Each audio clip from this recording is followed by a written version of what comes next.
നമസ്കാരം. Good morning കേരളത്തിലേക്ക് എല്ലാ പ്രേക്ഷകർക്കും സ്വാഗതം. മണ്ഡലകാലം ആരംഭിച്ച് ഇന്ന് 4ാമത്തെ ദിവസമാണ്. ഇത്തവണ പതിവിൽ നിന്ന് വ്യത്യസ്തമായി ശരണം വിളിക്കൊപ്പം ഒട്ടേറെ ചോദ്യങ്ങളുമായാണ് ഭക്തർ മല കയറുന്നതെന്ന് നമുക്കറിയാം. അതിനൊപ്പം നിയന്ത്രിക്കാനാവാത്ത വിധം തിരക്കുകൂടിയാവുമ്പോൾ ദർശനം അത്ര സുഖകരമാവാൻ വഴിയില്ല. ഇന്നലെ വരെ അതാണ് അവസ്ഥ. പരിഹാരാർത്ഥം ശബരിമലയിൽ ഇന്നു മുതൽ കൂടുതൽ നിയന്ത്രണങ്ങൾ വരുന്നു എന്നാണ് കേൾക്കുന്നത്. നോക്കാം, മല കയറുന്നവർക്ക് ദർശനം സുഖകരമാവട്ടെ.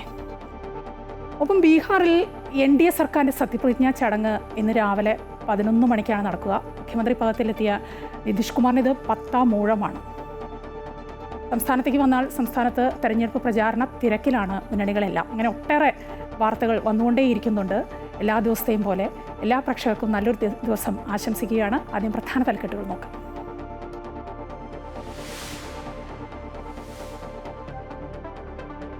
ബില്ലുകളിൽ തീരുമാനമെടുക്കാൻ സമയപരിധി നിശ്ചയിച്ചതിൽ രാഷ്ട്രപതിയുടെ റഫറൻസിന്മേൽ സുപ്രീം കോടതി വിധി ഇന്ന്. ഭരണഘടനാ ബെഞ്ച് പരിശോധിച്ചത് രാഷ്ട്രപതിയുടെ 14 ചോദ്യങ്ങൾ. റഫറൻസിൽ വിധി പറയുന്നത് ജസ്റ്റിസ് BR ഗവായ് അധ്യക്ഷനായ 5-അംഗ ഭരണഘടനാ ബെഞ്ച്.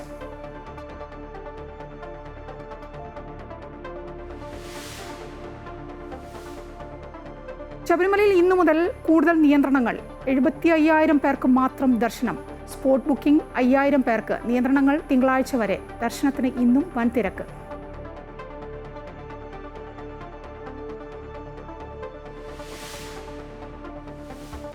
ബീഹാറിൽ NDA സർക്കാരിൻ്റെ സത്യപ്രതിജ്ഞാ ചടങ്ങ് രാവിലെ 11-ന്. മുഖ്യമന്ത്രി പദത്തിൽ നിതീഷ് കുമാറിന് ഇത് 10ാം ഊഴം. സാമ്രാജ് ചൗധരിയും വിജയ് സിൻഹയും ഉപമുഖ്യമന്ത്രിമാരായി തുടരും. ക്യാബിനറ്റ് മന്ത്രിമാരിൽ സസ്പെൻസ് തുടരുന്നു. ഗാന്ധി മൈതാനിയിലെ ചടങ്ങിൽ പ്രധാനമന്ത്രി നരേന്ദ്രമോദിയും BJP മുഖ്യമന്ത്രിമാരും പങ്കെടുക്കും. കോഴിക്കോട് കോർപ്പറേഷനിൽ VM വിനുവിന്റെ പകരക്കാരനെ ഇന്ന് പ്രഖ്യാപിക്കും. പ്രമുഖനെ കളത്തിലിറക്കുമെന്ന് കോൺഗ്രസ്. വയനാട് ജില്ലാ പഞ്ചായത്തിലേക്കുള്ള കോൺഗ്രസ് സ്ഥാനാർത്ഥികളെ പ്രഖ്യാപിക്കാൻ കഴിയാതെ DCC നേതൃത്വം. SIR-ൽ നടപടികൾ വേഗത്തിലാക്കാൻ തെരഞ്ഞെടുപ്പ് കമ്മീഷൻ.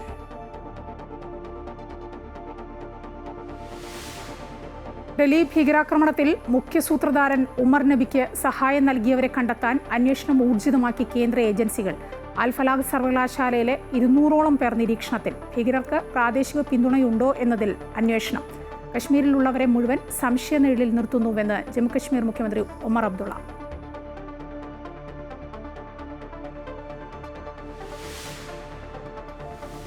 ദക്ഷിണാഫ്രിക്കയ്ക്കെതിരായ 2ാം ടെസ്റ്റിൽ ടീമിനൊപ്പം ചേർന്ന ക്യാപ്റ്റൻ ശുഭ്മൻ ഗിൽ. പരിക്കു ഭേദമായെങ്കിലും കളിച്ചേക്കില്ല. ഇന്ത്യയെ നയിക്കുന്നത് ഋഷഭ് പന്ത്. ഗില്ലിനു പകരം സായി സുദർശൻ ദക്ഷിണാഫ്രിക്കയ്ക്കെതിരായ ഏകദിന ടീമിനെ ഉടൻ പ്രഖ്യാപിക്കും. ഹർദിക്കിനും ബുംറയ്ക്കും വിശ്രമം അനുവദിച്ചേക്കും.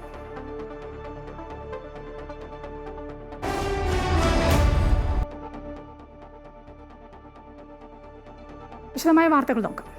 ബില്ലുകളിൽ തീരുമാനമെടുക്കാൻ സമയപരിധി നിശ്ചയിച്ചതിൽ രാഷ്ട്രപതിയുടെ റഫറൻസിന്മേൽ സുപ്രീം കോടതി വിധി ഇന്ന്.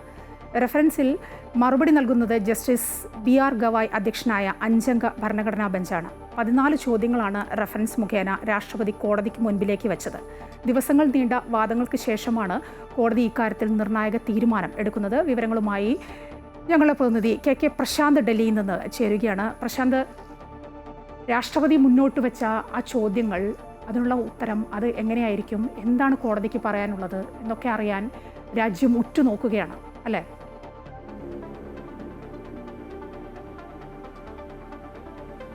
മായ, ഗുഡ് മോർണിംഗ്. ഏറ്റവും നിർണായകമായ ഒരു മറുപടിയായിരിക്കും ഇന്ന് സുപ്രീം കോടതിയിൽ ഉണ്ടാകുന്നത്. പ്രത്യേകിച്ച് കഴിഞ്ഞ കുറേ ദിവസങ്ങളായി ഇതുമായി ബന്ധപ്പെട്ട നിരവധിയായ വാദപ്രതിവാദങ്ങളാണ് നടന്നുകൊണ്ടിരിക്കുന്നത്. രാഷ്ട്രപതിയുടെ റഫറൻസുമായി ബന്ധപ്പെട്ട നിർണായക ചർച്ചകൾ സുപ്രീം കോടതിയിൽ നടന്നിരുന്നു. അതിൽ തന്നെ ഏറ്റവും പ്രധാനപ്പെട്ടത് ഇത്തരത്തിൽ ഈ ബില്ലിന്റെ പരിധി നിശ്ചയിക്കാൻ സുപ്രീം കോടതിക്ക് അല്ലെങ്കിൽ അതുമായി ബന്ധപ്പെട്ട ഭരണഘടനാ സ്ഥാപനങ്ങൾക്ക് അനുവാദമുണ്ടോ, അധികാരമുണ്ടോ എന്നുള്ളതാണ്. മാത്രമല്ല, ഇത് രാഷ്ട്രപതിയുടെയും ഗവർണർമാരുടെയും വിവേചന അധികാരമാണ്. ഒരു ബില്ല് എത്തരത്തിലാണ് നീട്ടിവെക്കേണ്ടത്, എങ്ങനെയാണ് അക്കാര്യത്തിൽ അന്തിമ തീരുമാനം എടുക്കേണ്ടത് എന്നുള്ളതാണ്. ഇത് സംബന്ധിച്ചുള്ള വാദമാണ് ചീഫ് ജസ്റ്റിസ് BR ഗവായ് അധ്യക്ഷനായ ബെഞ്ചിന് മുൻപിൽ നടന്നത്. ആ സമയത്ത് കോടതി തന്നെ പറഞ്ഞത് ഇത്തരത്തിൽ ബില്ലുകൾ നീട്ടിവെക്കുന്നത് അനിശ്ചിതത്വം ഉണ്ടാക്കുകയാണെങ്കിൽ അതിനൊരു പരിധി വേണം എന്നുള്ളതാണ്. അങ്ങനെയാണ് തമിഴ്നാടിന്റെ കേസിൽ 3 മാസത്തെ സമയപരിധി തീരുമാനിച്ചത്. ഗവർണർമാർക്ക് മുന്നിലേക്ക് സർക്കാർ ബില്ല് നൽകി കഴിഞ്ഞാൽ അത് 3 മാസത്തിലുള്ള തീരുമാനം എടുക്കണം. ഒന്നെങ്കിൽ രാഷ്ട്രപതിക്ക് കൈമാറണം, അല്ലാത്ത പക്ഷമാണെങ്കിൽ അത് തിരിച്ച് സർക്കാരിന് തന്നെ നൽകണം. അതിനുശേഷം സർക്കാർ തീരുമാനം എടുക്കട്ടെ എന്നുള്ള നിലപാടാണ് സ്വീകരിച്ചത്. അതായത് ഈ രണ്ട് തരത്തിലും ഈ കാര്യങ്ങൾ കൈകാര്യം ചെയ്യാവുന്നതാണ്. പക്ഷേ പലപ്പോഴും ബില്ലുകൾ നിരവധിയായി ഗവർണർമാർ പിടിച്ചു വെക്കുന്ന സാഹചര്യം ഉണ്ടാകുന്നു. ഇതിൽ രാഷ്ട്രീയ നീക്കങ്ങൾ ഉണ്ട് എന്നുള്ളതാണ് തമിഴ്നാടും അതുപോലെ തന്നെ കേരളവും എല്ലാം തന്നെ വാദിച്ചത്. അതേസമയം തന്നെ തന്ത്രപ്രധാനമായ ചില നീക്കങ്ങൾ ഈ ബില്ലിന്റെ പേരിൽ നടക്കാറുണ്ട്. രാജ്യസുരക്ഷയുമായി ബന്ധപ്പെട്ട വിഷയങ്ങളുണ്ട്, ഒപ്പം തന്നെ സാധാരണ ജനങ്ങളുമായി ബന്ധപ്പെട്ട അവരെ നേരിട്ട് ബാധിക്കുന്ന വിഷയങ്ങളുണ്ട്. ആ ഒരു സാഹചര്യത്തിൽ തിടുക്കപ്പെട്ട ഒരു കാരണവശാലും തീരുമാനം എടുക്കാനുമില്ല. ഭരണഘടനാപരമായ കാര്യങ്ങൾ പരിശോധിക്കേണ്ടി വരും. മാത്രമല്ല കേന്ദ്ര സർക്കാരുമായോ ബന്ധപ്പെട്ട സംവിധാനങ്ങളുമൊക്കെ തന്നെ കൂടി ആലോചിക്കേണ്ടത്, അതിന് സമയമെടുക്കും എന്നുള്ളതാണ് പ്രധാനപ്പെട്ട കാര്യം. അതിന്റെ അടിസ്ഥാനത്തിലാണ് ഇത്തരമൊരു നീക്കം എന്നുള്ളതാണ് രാഷ്ട്രപതിയും ഒപ്പം തന്നെ ഗവർണർമാരുമെല്ലാം തന്നെ വാദിച്ചത്.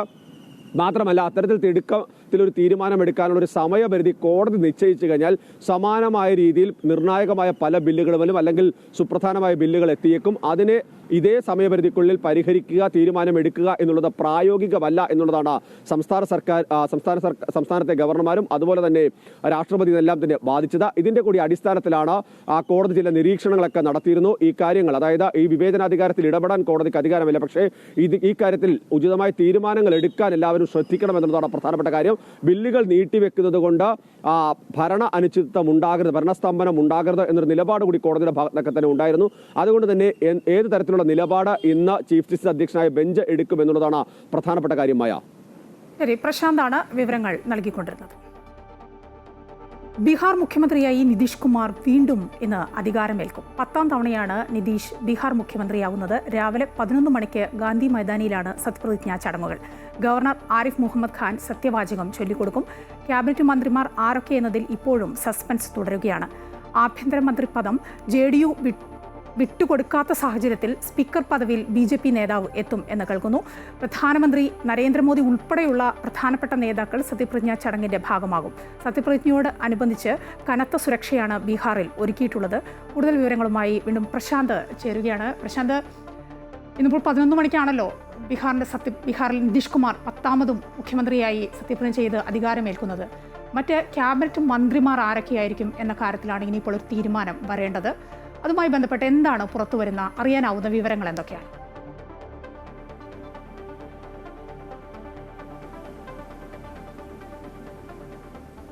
മായ, ഇക്കാര്യത്തിൽ ഒരു നിർണായക ചർച്ച ഇന്നലെ രാത്രി വൈകി പട്നയിൽ നടന്നിട്ടുണ്ട്. കേന്ദ്ര ആഭ്യന്തരമന്ത്രി അമിത്ഷാ ഉൾപ്പെടെയുള്ളവർ, ധർമ്മേന്ദ്ര പ്രധാൻ ആയിരുന്നു ബീഹാറിന്റെ ചുമതല, അദ്ദേഹം ഉൾപ്പെടെയുള്ള ആളുകൾ ഈ യോഗത്തിൽ പങ്കെടുത്തിട്ടുണ്ട്.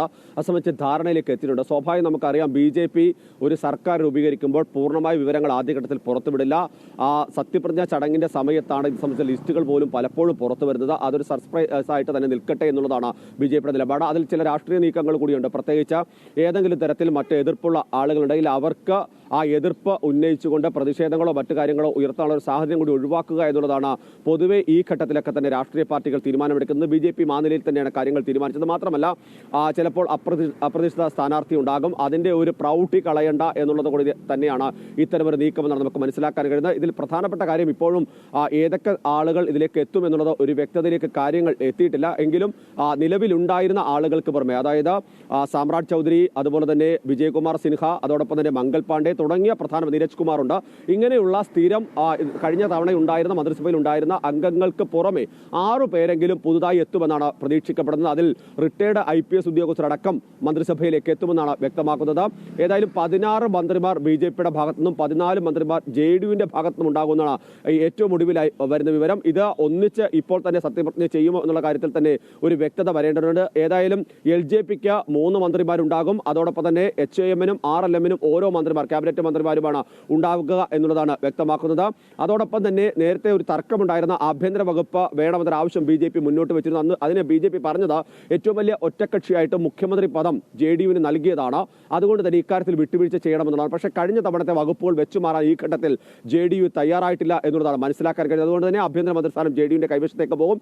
അതിന് പകരമായി നേരത്തെ തീരുമാനിച്ചിരുന്നത് പോലെ അല്ലെങ്കിൽ മുന്നോട്ട് പോരുന്നത് പോലെ തന്നെ സ്പീക്കറുടെ പദം BJPക്ക് തന്നെയായിരിക്കും നിലനിർത്താൻ കഴിയുക. പ്രേംകുമാർ പ്രധാനപ്പെട്ട നേതാവ് കൂടിയാണ്, അദ്ദേഹമാണ് സ്പീക്കർ പദവിയിലേക്ക് എത്തുക എന്നുള്ളതാണ് നമുക്ക് മനസ്സിലാക്കാൻ കഴിയുന്നത്. കഴിഞ്ഞ തവണ നന്ദകിഷോർ യാദവ് ആയിരുന്നു, അദ്ദേഹം ഇത്തവണ മത്സരിച്ചില്ല. അതിന് പകരം പ്രേംകുമാർ എത്തും. അതോടൊപ്പം തന്നെ അങ്ങനെ വരുമ്പോൾ ഡെപ്യൂട്ടി സ്പീക്കർ പദവിയിലേക്ക് JDUവിന്റെ അംഗത്തിന് തന്നെയായിരിക്കും സാധ്യത എന്നാണ് മനസ്സിലാക്കാൻ കഴിയുന്നത്. ഇനി LJP കൃത്യമായ രാഷ്ട്രീയം പറഞ്ഞ് വളരെ കൃത്യമായി തന്നെ വലിയ വോട്ട് നേടാനും കൂടുതൽ അംഗങ്ങളെ വിജയിപ്പിക്കാനൊക്കെ കഴിഞ്ഞിട്ടുണ്ട്. അങ്ങനെയാണെങ്കിൽ LJPയിലേക്ക് ഇത്തരം കാര്യങ്ങൾ എത്തുമോ എന്നുള്ളത് കൂടി പ്രധാനപ്പെട്ട വിഷയം തന്നെയാണ്. ഏതായാലും ചില അതൃപ്തികൾ ഇതുമായി ബന്ധപ്പെട്ട് നിൽക്കുന്നു എന്നുള്ളത് വസ്തുതയാണ്. പക്ഷേ ഇത് BJP സംവിധാനം തന്നെയാണ്. തന്നെയാണ്. സ്വാഭാവികമായും ഇതിൽ കൂടുതൽ തർക്കങ്ങളിലേക്ക് മറ്റ് നടപടികളിലേക്ക് പോകാനുള്ള സാധ്യതയില്ല. പ്രശ്നങ്ങൾ പരിഹരിക്കും. അതോടൊപ്പം തന്നെ പ്രധാനപ്പെട്ട കാര്യം വലിയ രീതിയിലുള്ള ഒരു സത്യപ്രതിജ്ഞ ചടങ്ങാണ് പ്രധാനമായും ഗാന്ധി മൈതാനത്ത് ക്രമീകരിച്ചിട്ടുള്ളത്. പ്രധാനമന്ത്രി നരേന്ദ്രമോദി, ഒപ്പം തന്നെ BJP ഭരിക്കുന്ന സംസ്ഥാനങ്ങളിലെ മുഖ്യമന്ത്രിമാർ, ഉപമുഖ്യമന്ത്രിമാർ, മറ്റ് പ്രധാനപ്പെട്ട നേതാക്കൾ, കേന്ദ്രമന്ത്രിമാർ എല്ലാവരും തന്നെ ഈ ചടങ്ങിൽ പങ്കെടുക്കുകയും ചെയ്യും. മായ പ്രശാന്താണ് വിവരങ്ങൾ നൽകിക്കൊണ്ടിരുന്നത്. ബീഹാറിൽ ഇന്ന് നിതീഷ് കുമാർ മുഖ്യമന്ത്രിയായി സത്യപ്രതിജ്ഞ ചെയ്യും. ഇന്ന് രാവിലെ 11 മണിക്കാണ് സത്യപ്രതിജ്ഞാ ചടങ്ങ് നടക്കുക. പ്രധാനമന്ത്രി നരേന്ദ്രമോദി ഉൾപ്പെടെയുള്ള പ്രധാനപ്പെട്ട നേതാക്കൾ സത്യപ്രതിജ്ഞാ ചടങ്ങിൻ്റെ ഭാഗമാകും. സത്യപ്രതിജ്ഞയോട് അനുബന്ധിച്ച് ബീഹാർ കനത്ത സുരക്ഷയിലാണ്.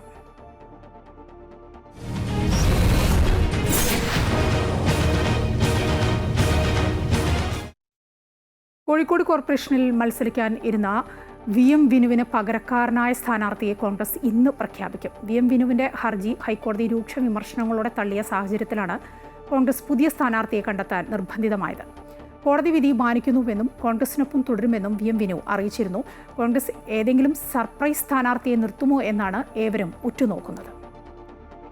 കൂടുതൽ വിവരങ്ങളുമായി രാകേഷ് ഉണ്ട് കോഴിക്കോട് നിന്ന്. രാകേഷ്, എന്തായാലും VM വിനു ഇനിയിപ്പോൾ മത്സര രംഗത്തില്ല, അതിന് സാധിക്കില്ല. ഇനിയിപ്പോൾ പകരക്കാരനെ വേണം, ഒരു സർപ്രൈസ് സ്ഥാനാർത്ഥി എന്നാണ് നേതാക്കൾ പറയുന്നത്. അങ്ങനെ ഒന്നും ആവാൻ സാധ്യതയുണ്ടോ?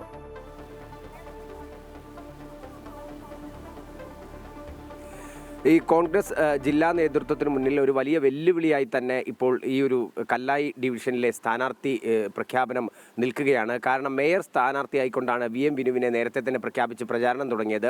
എന്നാൽ ഹൈക്കോടതിയുടെ ഭാഗത്തു നിന്നും രൂക്ഷമായ വിമർശനമുയരുന്ന പശ്ചാത്തലമുണ്ടായി. ഒപ്പം തന്നെ ഈ ഹൈക്കോടതി വിധി മാനിക്കുന്നു എന്നുള്ള കാര്യം ഉൾപ്പെടെ കോൺഗ്രസ് ജില്ലാ നേതൃത്വം പറയുകയും ചെയ്തു. അതേസമയം തന്നെ പ്ലാൻ ബിയുമായി മുന്നോട്ട് പോകുമെന്നുള്ള കാര്യമാണ് കോൺഗ്രസ് ജില്ലാ നേതൃത്വം അറിയിച്ചിരുന്നത്. ഇതിൻ്റെ അടിസ്ഥാനത്തിൽ തന്നെ നിരവധി സാംസ്കാരിക സാമൂഹ്യ രംഗത്ത് സജീവമായിട്ടുള്ള ആളുകളെ കോൺഗ്രസ് നേതൃത്വം സമീപിക്കുന്ന സാഹചര്യവും ഉണ്ടായി. പക്ഷേ ഇവരൊന്നും തന്നെ സ്ഥാനാർത്ഥിയാകുന്നതിന് തയ്യാറാകുന്നില്ല എന്നുള്ളൊരു പ്രതിസന്ധി ജില്ലാ കോൺഗ്രസ് നേതൃത്വത്തിന് മുന്നിൽ ഇപ്പോൾ നിൽക്കുന്നുണ്ട്. അതേസമയം തന്നെ നേരത്തെ VM വിനുവിനെ പ്രഖ്യാപിച്ച ഘട്ടത്തിൽ കല്ലായിൽ നേരിയ പ്രതിഷേധമുണ്ടായിരുന്നു. കാലങ്ങളായി കോൺഗ്രസിന് വേണ്ടി പ്രവർത്തിക്കുന്ന ആളുകളെ തഴയുന്നു എന്നുള്ള ആരോപണമായിരുന്നു ഉണ്ടായിരുന്നത്. ആ ഒരു പശ്ചാത്തലത്തിൽ നാളെ മാത്രമാണ് ഇനി ഒരു തീയതി കോൺഗ്രസ് ജില്ലാ നേതൃത്വത്തിന് മുന്നിലുള്ളത്. നാളെ നോമിനേഷൻ കൊടുക്കേണ്ടുന്ന അവസാന ദിവസം കൂടെയാണ്. അതുകൊണ്ട് ഇന്ന് തന്നെ പ്രഖ്യാപിച്ച് നോമിനേഷൻ കൊടുക്കുന്നതുൾപ്പെടെയുള്ള കാര്യങ്ങളിലേക്ക് നീങ്ങേണ്ടതുണ്ട്. അതുകൊണ്ട് ഇനി ഇത്തരത്തിലുള്ള ഒരു സ്ഥാനാർത്ഥി പ്രഖ്യാപനത്തിന് ആരെങ്കിലും സമീപിച്ച് അവരുടെ സമ്മതം കാത്തു നിൽക്കേണ്ടുന്ന സാഹചര്യമില്ല എന്നുള്ളതാണ് കോൺഗ്രസ് നേതൃത്വത്തിൻ്റെ ധാരണ. അതുകൊണ്ട് തന്നെ കല്ലായിൽ നിന്നുള്ള പ്രാദേശികമായ ഏതെങ്കിലും കോൺഗ്രസ് നേതാവിനെ ഇത്തരത്തിൽ സ്ഥാനാർത്ഥിയായി പ്രഖ്യാപിച്ച് മുന്നോട്ട് പോകേണ്ടുന്ന ഒരു സാഹചര്യത്തിലേക്കാണ് കോൺഗ്രസ് നേതൃത്വം നീങ്ങുന്നത്. ഇന്ന് ഏകദേശം ഒരു ഉച്ചയോടുകൂടി സ്ഥാനാർത്ഥി പ്രഖ്യാപനവുമായി ബന്ധപ്പെട്ടുള്ള കാര്യങ്ങൾ ജില്ലാ നേതൃത്വം അറിയിക്കുമെന്നാണ് കരുതുന്നത്. രാകേഷാണ് വിവരങ്ങൾ നൽകിക്കൊണ്ടിരുന്നത് കോഴിക്കോട് നിന്ന്. വയനാട് ജില്ലാ പഞ്ചായത്തിലേക്കുള്ള കോൺഗ്രസ് സ്ഥാനാർത്ഥികളെ പ്രഖ്യാപിക്കാൻ കഴിയാതെ DCC നേതൃത്വം. സീറ്റിനായി വടം വലിക്കുന്ന മുതിർന്ന നേതാക്കളെ അനുനയിപ്പിക്കാനുള്ള ശ്രമം പരാജയപ്പെട്ടു. അർഹമായ പരിഗണന നൽകിയില്ലെങ്കിൽ നൂലിൽ കെട്ടിയിറക്കുന്ന സ്ഥാനാർത്ഥികളെ അംഗീകരിക്കില്ലെന്ന് യുവജന നേതൃത്വവും പറഞ്ഞു കഴിഞ്ഞു. നോമിനേഷൻ നൽകാൻ 2 ദിനം മാത്രം ബാക്കി നിൽക്കെ പ്രിയങ്ക ഗാന്ധിയുടെ മണ്ഡലത്തിലെ പ്രശ്നപരിഹാരത്തിന് അനുരഞ്ജന നീക്കവുമായി KPCC നേതൃത്വം ഇടപെട്ടേക്കും. UDF കാലങ്ങളായി ഭരിക്കുന്ന ജില്ലാ പഞ്ചായത്ത് ഭരണം ഇക്കുറി തമ്മിലടിയിൽ നഷ്ടമാകുമെന്ന അവസ്ഥയെന്നാണ് ഒരു വിഭാഗം നേതാക്കൾ പറയുന്നത്. മാരത്തോൺ ചർച്ച നടത്തിയിട്ടും സ്ഥാനാർത്ഥികളെ നിശ്ചയിക്കാൻ DCC നേതൃത്വത്തിന് ഇതുവരെ സാധിച്ചിട്ടില്ല. മുതിർന്ന നേതാക്കളായ KL പൗലോസ്, KK വിശ്വനാഥൻ എന്നിവർ വിജയസാധ്യതയുള്ള സീറ്റ് വേണമെന്ന നിലപാടിൽ ഉറച്ചു നിൽക്കുകയാണ്. യൂത്ത് കോൺഗ്രസ് ജില്ലാ പ്രസിഡന്റ് അമൽ ജോയ്, ജഷീർ പള്ളിവയൽ, KSU ജില്ലാ പ്രസിഡന്റ് ഗൗതം ഗോകുൽദാസ് എന്നിവർക്ക് സീറ്റ് നൽകണമെന്നാവശ്യപ്പെട്ട് ഒരു വിഭാഗം നേതാക്കൾ രംഗത്ത് വന്നതും DCC നേതൃത്വത്തിന് തലവേദനയായി. സീറ്റ് നിഷേധിച്ചാൽ പരസ്യ പ്രതികരണം നടത്തുമെന്ന് ജഷീർ പള്ളിവയൽ നേതൃത്വത്തോട് വ്യക്തമാക്കിയിട്ടുണ്ട്. അതേസമയം പട്ടികവർഗ സംവരണ ഡിവിഷനിൽ seat വേണമെന്നാവശ്യപ്പെട്ട് DCC general secretary OR Raghu ആദിവാസി നേതാക്കളെ സംഘടിപ്പിച്ച് DCC ഓഫീസിലെത്തി ഭീഷണി മുഴക്കി. കാലങ്ങളായി കുത്തകയായി വെച്ചിരുന്ന ജില്ലാ പഞ്ചായത്ത് ഭരണം കഴിഞ്ഞ തവണ നറുക്കെടുപ്പിലൂടെയാണ് UDF നിലനിർത്തിയത്. അതേസമയം മുസ്ലിം ലീഗ് സ്ഥാനാർത്ഥികളെ പ്രഖ്യാപിച്ച് പ്രചാരണം ആരംഭിച്ചു. സ്ഥാനാർത്ഥിത്വത്തിനായി കോൺഗ്രസ് നേതാക്കളുടെ തമ്മിലടിയിൽ ഭരണം നഷ്ടമാകുമോ എന്ന ആശങ്ക ലീഗ് നേതൃത്വത്തിനുമുണ്ട്. അമൃത ന്യൂസ്, വയനാട്. ജനങ്ങളുടെ വിഷയങ്ങൾ മനസ്സിലാക്കാത്ത ഭരണമാണ് കൊച്ചി കോർപ്പറേഷനിൽ കഴിഞ്ഞ 5 വർഷം ഉണ്ടായതെന്നും ഇതിന് മാറ്റം ഉണ്ടാകണമെന്നും കോൺഗ്രസ് സ്ഥാനാർത്ഥിയും KPCC ജനറൽ സെക്രട്ടറിയുമായ ദീപ്തി മേരി വർഗീസ്. കൊച്ചിയിലെ തെരുവുനായ വിഷയത്തിൽ പരിഹാരം ഉണ്ടാവുന്നില്ല. കഴിഞ്ഞ UDF ഭരണസമിതിയുടെ പദ്ധതികളുടെ തുടർച്ചയല്ലാതെ പുതിയ പദ്ധതികൾ ഒന്നും നടപ്പാക്കാൻ LDF ഭരണസമിതിക്ക് കഴിഞ്ഞില്ല. ഗ്ലോബൽ മാപ്പിംഗിൽ കൊച്ചിയുടെ സ്ഥാനത്തിന് അനുസൃതമായ വികസനം കൊണ്ടുവരിക എന്നതാണ് UDF ലക്ഷ്യം വെക്കുന്നതെന്നും ദീപ്തി മേരി വർഗീസ് അമൃത ന്യൂസിനോട് പറഞ്ഞു. വലിയ പോരാട്ടം നടക്കുന്ന കൊച്ചി കോർപ്പറേഷനിലെ സ്റ്റേഡിയം വാർഡിൽ മത്സരിക്കുന്ന അഡ്വക്കേറ്റ് ദീപ്തി മേരി വർഗീസ് ഇത്തവണ 2ാം വട്ടം ഒരു പോരാട്ടത്തിന് കൂടെ ഇവിടെ ഇറങ്ങുകയാണ്. നാമനിർദ്ദേശ പത്രിക സമർപ്പിച്ചിരിക്കുന്നു. എത്തരത്തിലാണ് ഇത്തവണ പ്രചരണം മുന്നോട്ട് പോകുന്നതെന്ന് നമുക്ക് നോക്കാം. ഇത്തവണ എത്തരത്തിലുള്ള പ്രചരണ വിഷയങ്ങളാണ് കോൺഗ്രസും പ്രത്യേകിച്ച് UDFും ഏറ്റെടുത്തിരിക്കുന്നത്? ഞങ്ങൾ വളരെ മുൻകൂട്ടി തന്നെ ഈ തെരഞ്ഞെടുപ്പിന് തയ്യാറായിരുന്നു. കോൺഗ്രസ് പ്രവർത്തകർ ഒന്നടങ്കം ഒറ്റക്കെട്ടായി നഗരത്തിൽ ഭരണം പിടിക്കുക എന്നുള്ള കാര്യത്തിൽ ഏക മനസ്സോടെ മുമ്പോട്ട് പോവുകയാണ്. ഇപ്രാവശ്യം UDFന് വലിയ വിജയമായിരിക്കും ഉണ്ടാകുക, വലിയ ഭൂരിപക്ഷമായിരിക്കും ഉണ്ടാവുക. കാരണം കഴിഞ്ഞ 5 വർഷക്കാലത്തെ LDFൻ്റെ ഭരണം എന്ന് പറയുന്നത് ജനങ്ങളുടെ വിഷയങ്ങൾ മനസ്സിലാക്കാതെ, ജനങ്ങളുടെ അടിസ്ഥാന പ്രശ്നങ്ങൾ മനസ്സിലാക്കാതെ, ഇവിടുത്തെ മാലിന്യ നിർമ്മാർജ്ജനം ഉൾപ്പെടെ വെള്ളക്കെട്ട് ഉൾപ്പെടെ അഡ്രസ്സ് ചെയ്യാത്ത ഒരു ഭരണസമിതിയായിരുന്നു ഉണ്ടായിരുന്നത് എന്നുള്ളത് കൊണ്ട് തന്നെ തീർച്ചയായിട്ടും കൊച്ചി നഗരം ഇപ്രാവശ്യം UDFന് വലിയ ഭൂരിപക്ഷം നൽകും എന്ന് തന്നെയാണ് ഞങ്ങളുടെ പ്രതീക്ഷ. ഇപ്പോൾ ഈ വീണ്ടും രണ്ടാമതൊരു അവസരം കൂടെ വന്നിരിക്കുന്നു. കഴിഞ്ഞ 5 വർഷം കൗൺസിലറായിരുന്നു. ഇത്തവണ വീണ്ടും മത്സരിക്കാൻ ഇറങ്ങുമ്പോൾ എങ്ങനെ കാണുന്നു ഈ ഒരു മത്സരത്തെ, ഈ ഒരു വാർഡിലെ മത്സരത്തെ എങ്ങനെ കാണുന്നു? എൻ്റെ വാർഡിലെ മത്സരം എന്ന് പറയുന്നത് തീർച്ചയായിട്ടും കോൺഗ്രസിനെ സംബന്ധിച്ച് ഏറ്റവും പ്രതീക്ഷയുള്ള ഒരു വാർഡാണ്. അതിലുപരിയായിട്ട് കൊച്ചി നഗരത്തിന് മൊത്തത്തിൽ ഇപ്പോൾ നിലവിലുണ്ടാകുന്ന ചില വിഷയങ്ങൾ, ഇന്ന് തന്നെ കൊച്ചിയിൽ ഒരു മധ്യവയസ്കനെ പട്ടി കടിച്ച അതിദാരുണമായി ആശുപത്രിയിലാക്കിയിരിക്കുന്നു. അത്തരം വിഷയങ്ങളൊന്നും അഡ്രസ്സ് ചെയ്യാൻ കഴിയുന്നില്ല.